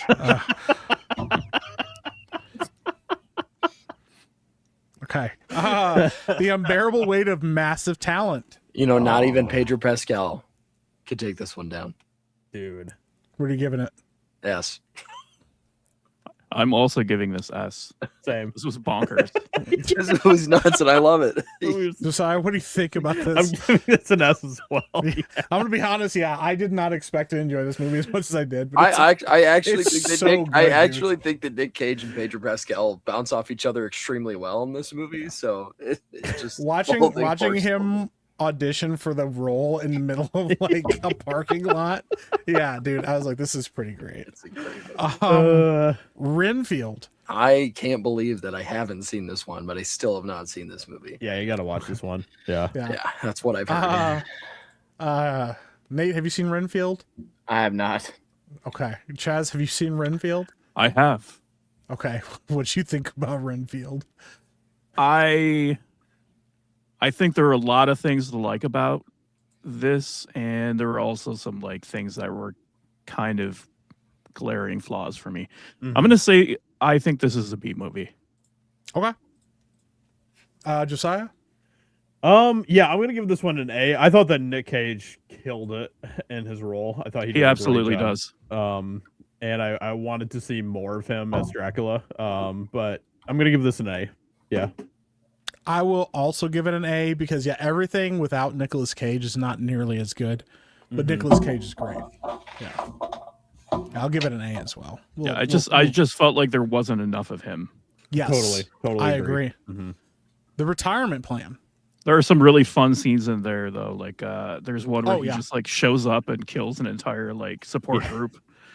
Yeah, he's like, "Hey, can I come in or whatever?" Yeah, he's like, "Don't invite him in," and then he comes in and kills everyone. Yeah, Wait, dude, really? it's pretty great. Yeah. Oh yeah, it's pretty entertaining. The retirement plan. I've not seen that. I don't think I've anybody seen seen this this? one. I'd say B. Okay. Oh man, it was an almost shoe-in for us. Dream Scenario. I have not seen this, but I really want to. Oh, this movie's I've so not seen this good. either. Is that? Oh my gosh, I love this movie. Is this Chaz, have you seen this one? I have, yeah. I I think say this that was an A24 film, and it's as A24 as you can get. It's really well done. he Go ahead, starts he starts showing up in people's dreams, and like for a while like he's kind of celebrity, and then everyone's like, oh, actually he's kind of an asshole. Yeah. I'd say A for asshole. Josiah? I'm gonna give this one an S. Actually, yeah. Well, that bumps it up to an S. I respect it. Yeah. The Surfer. Never even heard of this movie. Never seen it. I've never seen this one either. Yeah, this film was interesting. The premise is pretty fascinating. It's like this guy who you think is kind of like this well-to-do surfer guy who has like a son and stuff, but as the movie progresses, you realize that you start to put together the pieces that all of it is just in his head, and he's actually like this crazy homeless guy on a beach. And so it's a pretty interesting film. I'd give it an A. Okay. People are like, you're maybe getting these movies up. No, it's Nicolas Cage, man. No. Long Legs. I have not seen Long Legs. also I've have only not seen seen part it. of it, but I love this movie. I would say Long Legs is A for me. okay. Josiah? I'm giving this one an S. That bumps it up to yes. Yeah. this movie. But yeah, I've heard that it's pretty wild. Kick-Ass. Ben? A. Nate, have you seen Kick-Ass? I'd probably give it an S. Look at that. Let's There go. we go. Nate. All right. Chaz? Nice. So I want to put this movie in A. However, the scene where he shoots his daughter and then takes her out for ice cream afterwards, it makes this an S film. Like there's no movie was question in my crazy. mind this No. belongs in S for that scene alone. Yeah. Yeah. Josiah? Yeah. I'm gonna give this an S as well. Yeah. Yeah. I'm gonna be, there's a hot take. I don't like Kick-Ass or Kick-Ass 2.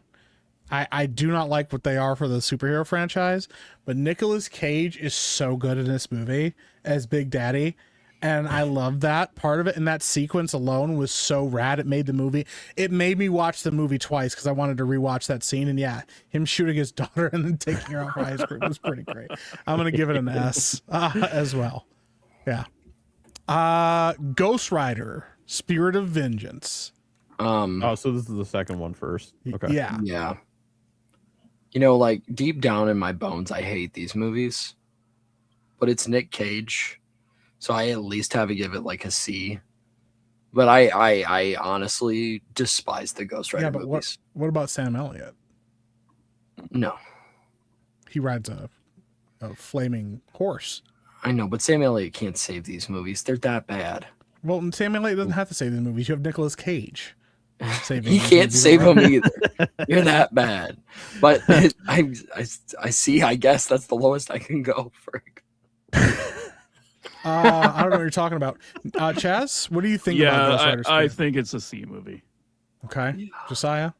I'm gonna give the second one a C as well. Yeah. I'm gonna give it an S because of Sam Elliott riding a flaming horse. Okay. All right. Okay. Bumps it up to mean, D. That is pretty good. We've Yeah. justified S's for worse reasons than that. I'm So gonna be honest. I kind of feel like there's not really a reason to even have a C tier at this point. Ghost Rider. I guess B. Nate, have you seen Ghost Rider? No, I haven't. Chaz? This is S tier. Yeah. His skull is on fire. Yeah. Yeah. Well, they're saying that Sam Elliott isn't in Spirit of Vengeance. Oh who yeah, cares? because he dies in the first one, I think, right? Who Yeah. cares? Whatever. He's still. But it's. I legitimately, and I'm not ashamed to say, I actually love the first one. I think the first one's pretty. It's pretty a awesome. kick movie. It's awesome. Yeah, I yeah. respect I'm gonna give that. the first one an S. Let's go, Chaz. You're also giving it an S. Yeah, man. Yeah, it also gets an S. Yeah, it's. Nick It's Cage scary. just going around giving people the penitent stare. Love it. Yeah. Yeah. Good stuff. Con Air. No, we'll do these last two, right? These are his classics. Gone in 60 Seconds. I haven't seen this one. Oh, you should watch it. It's Wait, amazing. Knowing is that on this list? I have seen crazy. Knowing. Knowing is great. I'm gonna be say. honest, Go I ahead. left Knowing off this list on purpose. Okay. Oh. What? Well, make I peop- knew that. To make I people thought- mad. I knew about Knowing, and I refused to put it on this list because I Respect, Mike. don't have good memories of that movie, so I refuse to taint Nicolas Cage's perfect Interesting. thread. You know also, what? I said I wasn't going to add anything else to the list, and I've already added 2 things. I thought you said you didn't put this list together. I didn't, but I've already added 2 things to the list. Oh, Lord of War is so good too. Oh, Gone in 60 Seconds. Where do we Okay, rate this? S tier. S tier. Absolutely Okay. S tier. Josiah, have you seen Gone in 60 Seconds? Yeah, it was a long time ago. I'll give it an A. Okay, Just I'm gonna An give it A an for S Angelina Jolie. because Nicolas Cage in this movie is perfectly Nicolas Cage. Yeah, they have to steal cars. That's the whole movie, but it's like terrible in like all the best ways. Yeah, It's so good. it's so good. Con Air. S. Also S. Yeah, Josiah. S. Yeah, if you don't Yeah. give this movie S, then I don't know what you're doing. Virus, the virus. It's S plus, dude. Yeah. It's fucking phenomenal, dude. Come on. Wait, did we all give this movie an S as well? Yes. Yeah. Okay. The Rock. S. I mean, is anyone gonna I, argue? I, I against- wish I could give it like a higher S rating. This This is one of the greatest action films ever made. It's And true. I don't It's and I don't genuinely- say no, that like ironically. Like, No, this it's is legit it's- one of the best action movies It ever is made. no questions asked Michael Bay's best movie he has ever made. I stand by that. I'm okay with this. Yeah, I'm not gonna argue with it. Yeah. Yeah. That's it. No other Nicolas Cage movies In fact, exist. I think if we go back to like our favorite movies episode, I think that was in my top 10. It was. I think it was. Mm-hmm. Bro, Look at this list. This is pretty good. that might be the most solid list we've ever had. You know, I'm gonna be honest, man. I kind of feel like we've been a little too critical of some of these other movies.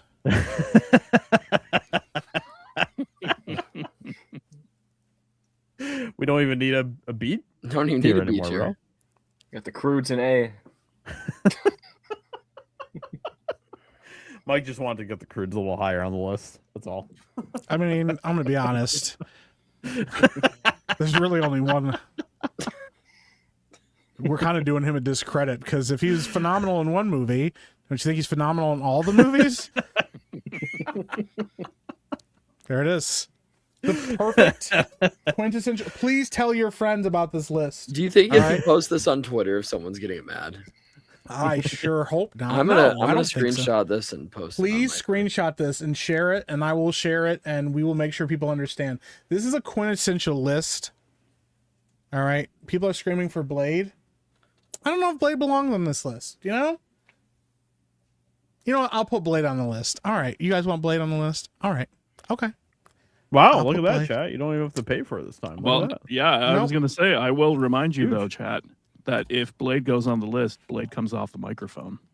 Yeah, Ooh. and I'm gonna be honest. I don't think Blade deserves to be up there with Nicolas Cage. I don't- So I'm I gonna don't put him think down so. here. Yeah. There you go. Yep. Boom. That's your prize right there. That's your prize. Nick Blade is B. He's a B tier hero on an S tier list. How do you like that, chat? Man, this list is perfect. Yeah. Perfect. I know there's movies I missed. But if your favorite movie isn't on there, then, well, I mean, I don't know what to tell you guys. Yeah, there's some on there that are making me a little upset that they're not there, but, you know, that's fine. That's all right. That's okay, Mike. I think Lord of War is also really excellent. Lord of War not being on this list is pretty criminal. But I didn't make this list. yeah. Well, you sure we're fine with tweaking it? Well, you guys begged me, you know. If you guys want to add movies to the list, you know what to have to do. Nicolas Cage. Yeah, that's crazy. jail. You have to go to jail for that one. Yeah. There we go. This is our definitive list. Boom. Hey, Perfect. can we do one more? Can we put Wicker Man on the list and put it in B? We don't have a B. We don't have a B tier. Can we make one? I can't have it be spelled BEE. I can't accept that. I think we need to. I think we need to. I can't allow that to be a thing. I've already We have tweeted it to. out. Well, you can untweet it, Ben. Delete your tweet. Mike, now you have to do it to inconvenience Ben. That's the rules. It's the law. It's a nice link you shared there, Turd. I deleted my tweet. Did you really? Yeah. Are you changing it? That's crazy. Because I'm ready. I screenshotted your tweet before you deleted it. That's crazy. What is happening? Now I'm gonna be like, look at this coward deleting his tweets. Yeah. Ben can't even stand by his own tweets. I made a pretty good tweet the other day, and then I realized the person tweeting was Indian, so deleted that. There we go. There it is. Look at that. All right, hold on. Nice. Thank you, Mike. You're welcome. Your true friend. Yeah. Not only to myself, but also to Nick Cage. Yeah. I'm leaving. I'm leaving Blade on here too. He's a massive talent. So, yeah. There it is. This is the definitive list. Okay. If you haven't already, please screenshot this and share this on social media. If you did screenshot this already, I don't know why you would do that because we obviously hadn't fit into the list. He's possessive. There are numerous movies that were left off of here that we needed to add, and I think now the list is complete, right? Well, are we all happy with this list? I'd say I'm I think we're all about pretty happy. 90% happy with it. Yeah. Mm-hmm. It's pretty close to 100. It's pretty close. Yeah. There we go. Not perfect. It's not great, but you know, Yeah. it's pretty good. Well, I think it's a perfect list. It seems pretty perfect to me. There it is. All right, we got some super chats to get caught up with here. This is what you guys get when you make me do these. Okay, I told you they were going to get more. in Phil's because we cousin. continued on. Ben, just Whoa. Why did enough, and Ben. you hear Holy Ben's shit, cousin? Dude, Ben. He gets so ahead of himself. He just refuses. He's ready to be done. Give me my Phil's tea. cousin for $20. I'll give you $20 to not see Ben or get him a camera. Life's too short to be miserable. Thank you for that Well, super chat. Unfortunately, I already bought him the camera. So Yeah. What's done cannot be undone. Wyoming Sasquatch for $5 says, "Are you wearing only half a dashiki? Donald Duck Dashiki? style from the Holy waist down crap, for the white Ben. half of you?" Are you kidding me, Ben? I am dying right You didn't now, know Mike. what a dashiki Ben couldn't even was? utter the word. He hates it so much. He's like, what is it? like it was poison to him. That sounds like black clothing. What is this foreign shit? Thank you for that No, super chat. I'm wearing. You'll see what my costume. You'll see. is. Don't make him spoil it. I'm not gonna spoil it. All right, good. You guys, I couldn't even tell you. What it is. War Ben 55 for $2 says eat S Ben. Eat it, Thank Ben. you for that super chat. Eat the shit, Ben. I'm gonna eat the letter S. Nom nom nom nom. Tasty. Death of Marco for $5. Sorry, £5 says, does Ben cope with this travesty by hiding in a wardrobe, eating Turkish delight? Ben, it's 5 pounds. You gotta read it like a If British by accent. Turkish delight you mean Alright, hold on. Turkish boys, Does then Ben yes. cope with does Ben cope with this travesty by hiding in a wardrobe, eating Turkish delight? That sounds less like you Sounded like- than anything that you've ever said before, and I Kind of kind like of wish Shad. you would only ever talk like that so that I didn't. Never mind. Johnny's for $2 says Brett Cooper is in Starfleet Academy too. What? What? Okay. Thank you for that super chat. Huh? Glennington 1252 member for 1 month says, so if Disney puts crap out for years, how long do I keep watching it to give it a chance? Sorry, but they lost a customer. They lost their chance. Yeah, I mean, that's I fine. don't blame you at all for that. No, I don't. I respect wouldn't tell you to it, go though. back to any company that you've left because of their garbage. Exactly. Mhm. I'm Thank just you. saying that I will stick around for things because I watch them for different reasons. So Yeah, a lot of people out there think that these companies are entitled to your chance. Like, no, fuck that. If it looks like shit, people don't need to watch it. Yep. Exactly. Yeah, I mean, it's your choice to watch something or not watch something. Then I don't think you should be judged for that choice. and we regardless. appreciate that you Yeah. choose to come back here and watch us every week, despite you know. Despite Even me though- being here. even though Ben does not appreciate it, we But that's not certainly do. We're here We for very you. much appreciate you guys being here. Yeah, Yeah, we're unlike very Ben. thankful for that. Unlike Ben. Oh my goodness. I mean, that says a lot about how bad Disney is. If people are watching us and they're not watching Disney, that's pretty crazy. True. That's pretty crazy. Yeah. If you're not watching the largest, Harbinger 9446 for £4.99. Conservatives have a tendency to be very Amish when it comes to entertainment. Goonagate didn't happen for no reason. Sir Mikey Crystal. Thank you for that super chat. Sounds Australian. I don't know. Wow. I think it's pretty good. I think it's pretty good. Man. Well, it was Good job. okay. I mean, it was Yeah. all right. Thank you. I don't think so. Phil's cousin for $2 says, how is Ben more normal or / less weird when he's sick? It's a really good question. Great Man. question. We haven't figured it out yet. Real Grey Ghost for $5 says, is there a way Yeah. to keep Ben It's, perpetually it's sick weird but because he's never die? somehow higher energy than he normally is. Yeah. He's been talking a lot. Yeah. He's more tolerable with better takes. Wow. Thank you for that super chat.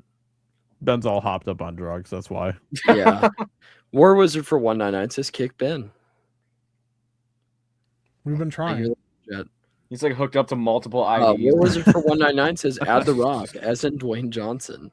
No. That would Thank you for be that super chat. that would be an insult. I would have had to add the That F would tier, and I be- really didn't want to do that. Or the P In tier. our house, we say gay Yes, and dear. retarded for $2 says add Lord of War. Yeah, why didn't we add Lord of War, Mike? Huh? No. I didn't Thank see you for that that super until the chat. list was already closed down. Sorry. You see this? Unplugged Guy it. sent in $2 whole dollars to add Lord of War. All Yeah, I right. didn't see that Two list. I didn't see that. Hard-earned bucks. Yeah, sorry about that. I Thank didn't you for see that that super until chat. just now. He Yeah. could have used that money to buy like half a candy bar, okay? But instead, he gave it to Today's us. He gave economy, it to that's us. true. Yeah. Yeah. I So you respect gonna add that. it, Mike? Sure. No. War Wizard for $1.99 says if the Wicker Man isn't there, add it, not the bees. Thank you for that super We chat. added It that, is there yeah. now. It is there now.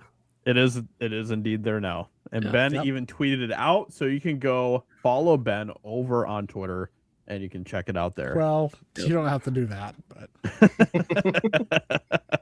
Harbinger 9446 for £4.99 says Nicholas Meek stars in Barney, A Quest for New Feet, S++. Thank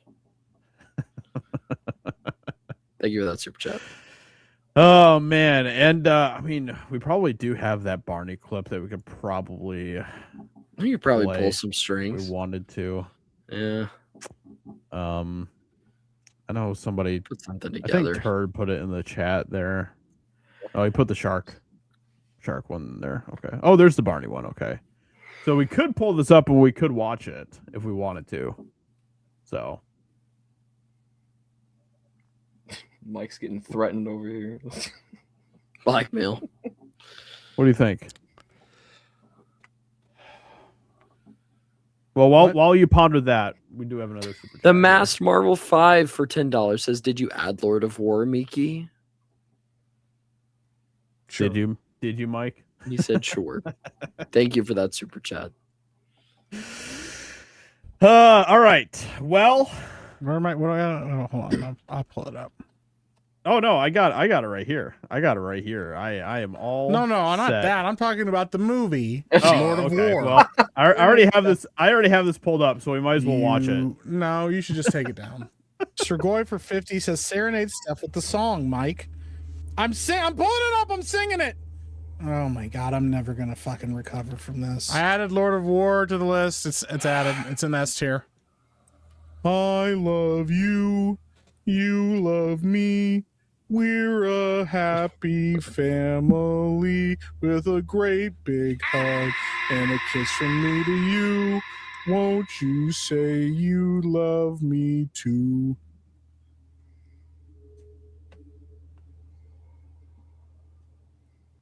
Mike. That's crazy. So this is what you're doing when you're not watching my movie. I just love the awkward silence afterwards. Like, And the subtle swap to BRB. Aww. Aw, Mike. Oh, Horrible. so cute. Absolutely adorable. All right. Well, with that being said, Ben, what do you have going on? My fine feathered friends and foes. You can find me on a few places. X being one of them. Follow me at Benology. Find me here on Thursdays, 8:30 p.m. Eastern, and you can also find some writing that I've been doing recently on Wattpad. You don't even stream, and this has been. The I literally outro. just streamed like 3 days ago for Overwatch. So I'll be You back with played it. Overwatch. Yeah, I'll be back when I'm not dying. And he did Overwatch. stream. Yeah. Hold on, no, let me see. When did he actually last stream? Was it 3? It was 7 days ago. It's been a week. Has it When I really played been a whole Overwatch? week? Yeah, it's been a whole freaking week, Oh. bro. Oh, because that's when I got sick. I actually was gonna stream. I was literally my- gonna stream. Then I was literally gonna stream the next day, and then I got sick. That's, dude. So What are we doing? There's always something, huh, Ben? Always It's been a something. week, Ben. and instead, well, I've been using that time while I've been sick to write. So Why don't you write on stream, Ben? what kind of content is that? There you go. Is this your actual Wattpad? just Yeah. consider it a free workshop, Ben. There Yeah, you go. you If can you guys come- are I'm gonna go there. Into Hold on, pull that s- link up into- again. if you guys are into Minotaur smut, there you go. Wattpad. Right there. Crazy, bro. Wattpad.com / user slash okay / Ben writes Ben things. Now, there's just a writes few things. things. There are a few things on there. It's just a few chapters Writes and stuff. things. The Acolyte real version, huh? You gonna pull it up, Mike? Hold on, why does it say Ben doesn't? Why does it say this user doesn't exist? Wait, what? Or Ben writes things. Oh wait, no, I put the wrong thing. Hold on, I see it now. I see what I did here. Oh, okay. Okay, I Ben see was who about did to that. have a heart attack for a second. Okay, here we go. Okay, what do we got here? That's Everania, Across the Lengths, and the Acolyte real version. Ooh. Okay. Ben's number 383 in Hunger Games. That's pretty rad. Nice. Across the Length.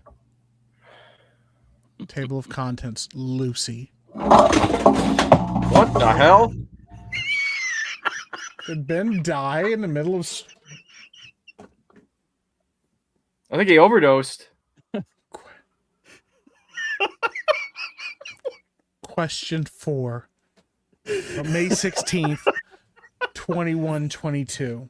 Did his alter ego just take over? Bro, I Yeah, can't. the other Ben, like he's like, oh no, and he like throws his shit across the desk as he transforms. Question 4, multiple choice, disaster, destruction, chaos, unthinkable.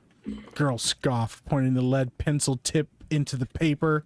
She circled the C with a quick motion of her hand. I'm reporting this account. I'm reporting your account right now, Ben. Keep reading, Mike. Keep reading. Why? I don't want to keep Why are you reading. reporting? Keep reading. I'll just read the synopsis. A century after a cataclysmic event known as chaos shifted the planet, society is stratified into 3 distinct sectors: the agriculture width, the industrial length, and the elite utopian city of the height. Humanity lives in fear of a biological anomaly where a simple sneeze results in being snatched, vanishing instantly into a mysterious rift. To prevent this, the populace relies on the chip, a brain implant mandated and controlled by the Height. Lucy is tired. Orphaned when she was 6, life has been less than exciting. The world beyond the orphanage walls has a siren call that just won't go away. All she has to do is graduate, and then she can finally figure out who she is. When a rogue agent named Titus arrives, he shatters the only thing Lucy has ever been certain of: her parents may still be alive. The reluctant orphan is forced to abandon her hopes and dreams with the slightest hope that the truth may finally be revealed. Where'd that music come from? I don't know. I'm just reading. It manifested, man. I mean, that was just. It was Diegetic. Bro, I had a old bike arm attached to my table, and it just decided to fall off and land on like all my Pokemon stuff, and that's what happened. I thought you died for a second, legitimately. We thought you were He's transitioning. got 2 chapters of like a magical tale. He hasn't written anything. No, Ben, there's absolutely tons of stuff, but I the only reason I haven't posted more is because I haven't seen any interest in it. So, if there's actual That's genuine, not how that works. Well- You gotta post to get interest. yeah, well, It's like being like, I don't post stuff because nobody watches my stuff. You gotta post things for people. If nobody's reading it, Ben, I ain't interested post- in posting it. That Ben, makes no sense. let me tell you a little something. All right. Every YouTuber that starts off doesn't get watched by anybody. All right. This isn't YouTube. But you just got to keep going. Okay. You just got to keep going. I, for one, am very thankful for the people watching my stuff. Thank you. Shout out.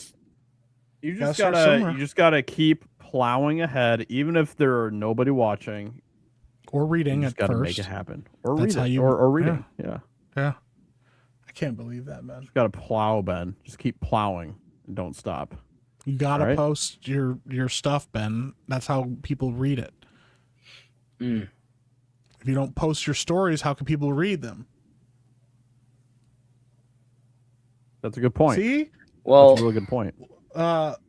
Lies to Tommy A says, I would genuinely be interested in reading about that world of 3 strata, Ben. there you go. You can read Oh. more. Well, I'm you gotta Wattpad. post more or they're not gonna be able to read it. They're gonna get through the first chapter and be like, where the frick is the rest? You got me excited and now I have nothing left to read, Ben. Post more chapters. Maybe people aren't reading it because there's only like 1 chapter. You know? Yeah. They gotta see, yo, this guy committed. He's written 17 chapters of this story. This entire novel's written. There you go. Well, the novel's what, 16 chapters? No, it's more than that, probably. 35 chapters? I don't actually know. I didn't count. How do you not 98? know? How do you know not how many? They're not. chapters you They're have not in your own- chapter titles. They each follow a different character. You didn't number your chapters. No, because it's not. It's not. Never mind. You didn't number your chapters, Ben. He numbered his strata, but not his chapters. Yeah. I didn't number the chapters because they're individual characters' names. That is each new chapter is a character's name. What does that have to do with me, Ben? Nothing. I'm just wondering why you didn't number your chapters so that I Caleb, get out of here. know where to look. How am I supposed to know where to read if I don't even know which chapter I'm on? Oh my goodness. Yeah.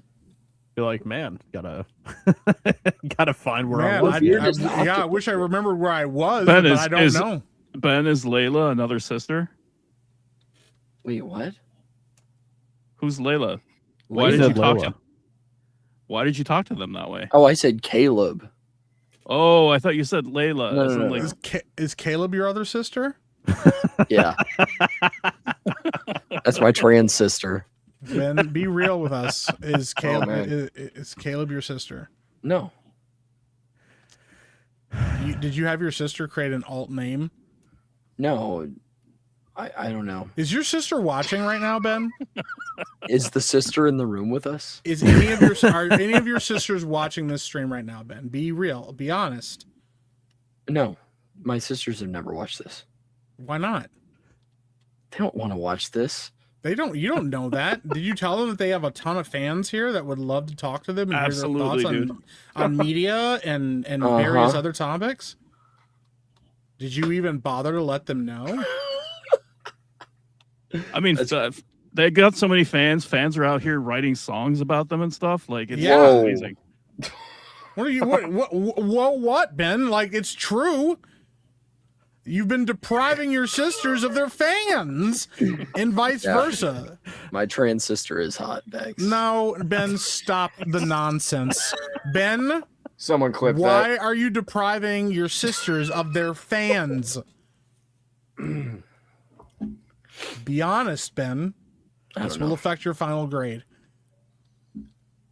Because I want to. Ben wants them all for himself.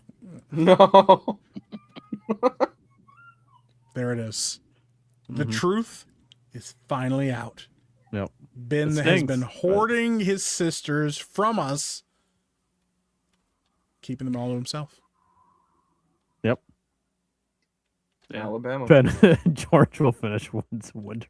I literally could go post another chapter right now. Thank you very didn't much. Then freaking do it, I dare Ben. you. I dare you, Prove Ben. to us that you're serious about being a writer by posting another chapter right now. Ben, post another chapter. We all dead got the link serious. now. We can all watch. We can all I watch it want happen. to see We're another chapter refreshing. drop right now, We're Ben. furiously refreshing right now. All right, Vorpal, just so you know, with sentences as profound as Lisa is tired, first off, there is no Lisa. Second, there is no sentence in this book. What? That was part of the synopsis. Ben, what are you talking about? Release another chapter, Ben. That's all that matters. We're waiting. Sorry, there's a baby crying. I just don't want to annoy the Ben, chat. stop blaming the child for you not posting another chapter. The Dow is up $50,000. Post another chapter, Ben. And tell the chat when you've done it. To which story? They all have extra chapters. Oh my God, Ben! Just it doesn't post one matter. to each Just story. yeah, it doesn't matter, Ben. It just post it. We're all waiting with bated breath. Yeah, Just some of us are baiting while we wait. All right, give me just like a minute. holy shit. Chat, he's doing it. Maybe Nice. we did it. We bullied Ben into actually contributing to his own success. All right. This is This is wild. pretty dude. accurate. It's Fallout. yeah. Oh my gosh. What are we doing, dude? We did get another super chat from War Wizard. Hey, shout out. Warwoods 499, Ben's sister sitting next to me watching now. Hey, Oh, nice. shout out to Ben's sister. Which one? Both of them. Both. Ball. Both. Yeah. That's wild. All right. We're waiting on Ben to finally write his next installment Nate, of what do you got going on? the Foot Chronicles. Well, y'all can follow me at Hoodblade on Critic List and check out my review of Iron Lung there. Follow my ex at Hoodblades and subscribe to my channel at Hoodblade. And yeah, check out my movie Assassin's Creed Savage Industry. Working on the next one right now. Boom. Watch it and then post a review on Critical List for it. Yes. Yeah, that's right. Yeah, you guys can review that on Critic List. It is there. Yep. Chaz, what do you have going on? You can find me on X where I shitpost. You can find me on Criticalist where I write reviews for films, often ones that are being watched for the Monday Hangover. So shout out. And also you can find me on my YouTube channel where I've been putting out some music, and hopefully I'll get some more music out very soon.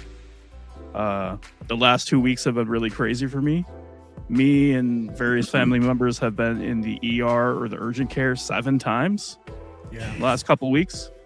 So hopefully now that things have, chilled out a little bit, I can upload some stuff. I got another really killer song coming out. It's called Another Celebrity is Leaving Hollywood. There we go. Based on someone you might know. I don't know. So keep an eye out for that. Hell yeah. Mike, what do you got going on? Tomorrow, Reloaded. Gonna be playing that in costume. Should be a good time. You are not ready for whatever the costume is. I will assure you of that. So we did get a couple more super chats in too. War Wizard 109 says, Ben, your sister says post the chapter with furries. Ben, did you hear that? Yeah. Your sister said slander. post the chapter with furries. Did you post? There's a chapter there, yeah. There is? Ben posted another chapter. Mm-hmm. All right, there we go. We have confirmation. Let's go. Huge. Let's do it to it. Pedal to the metal, Commander. Let's freaking go. Good job, Ben. Good job. Proud of you. Wow. And we do have one more super chat here. Leyline's band for $5 said the fake Ben would have posted the chapters. Let's go. That's very true. Hey, what's up, Leyline? How you doing, buddy? Crazy. It's actually very true. Yeah, fake. Release the chapters, Ben. Fake Ben would have released the Ben chapters.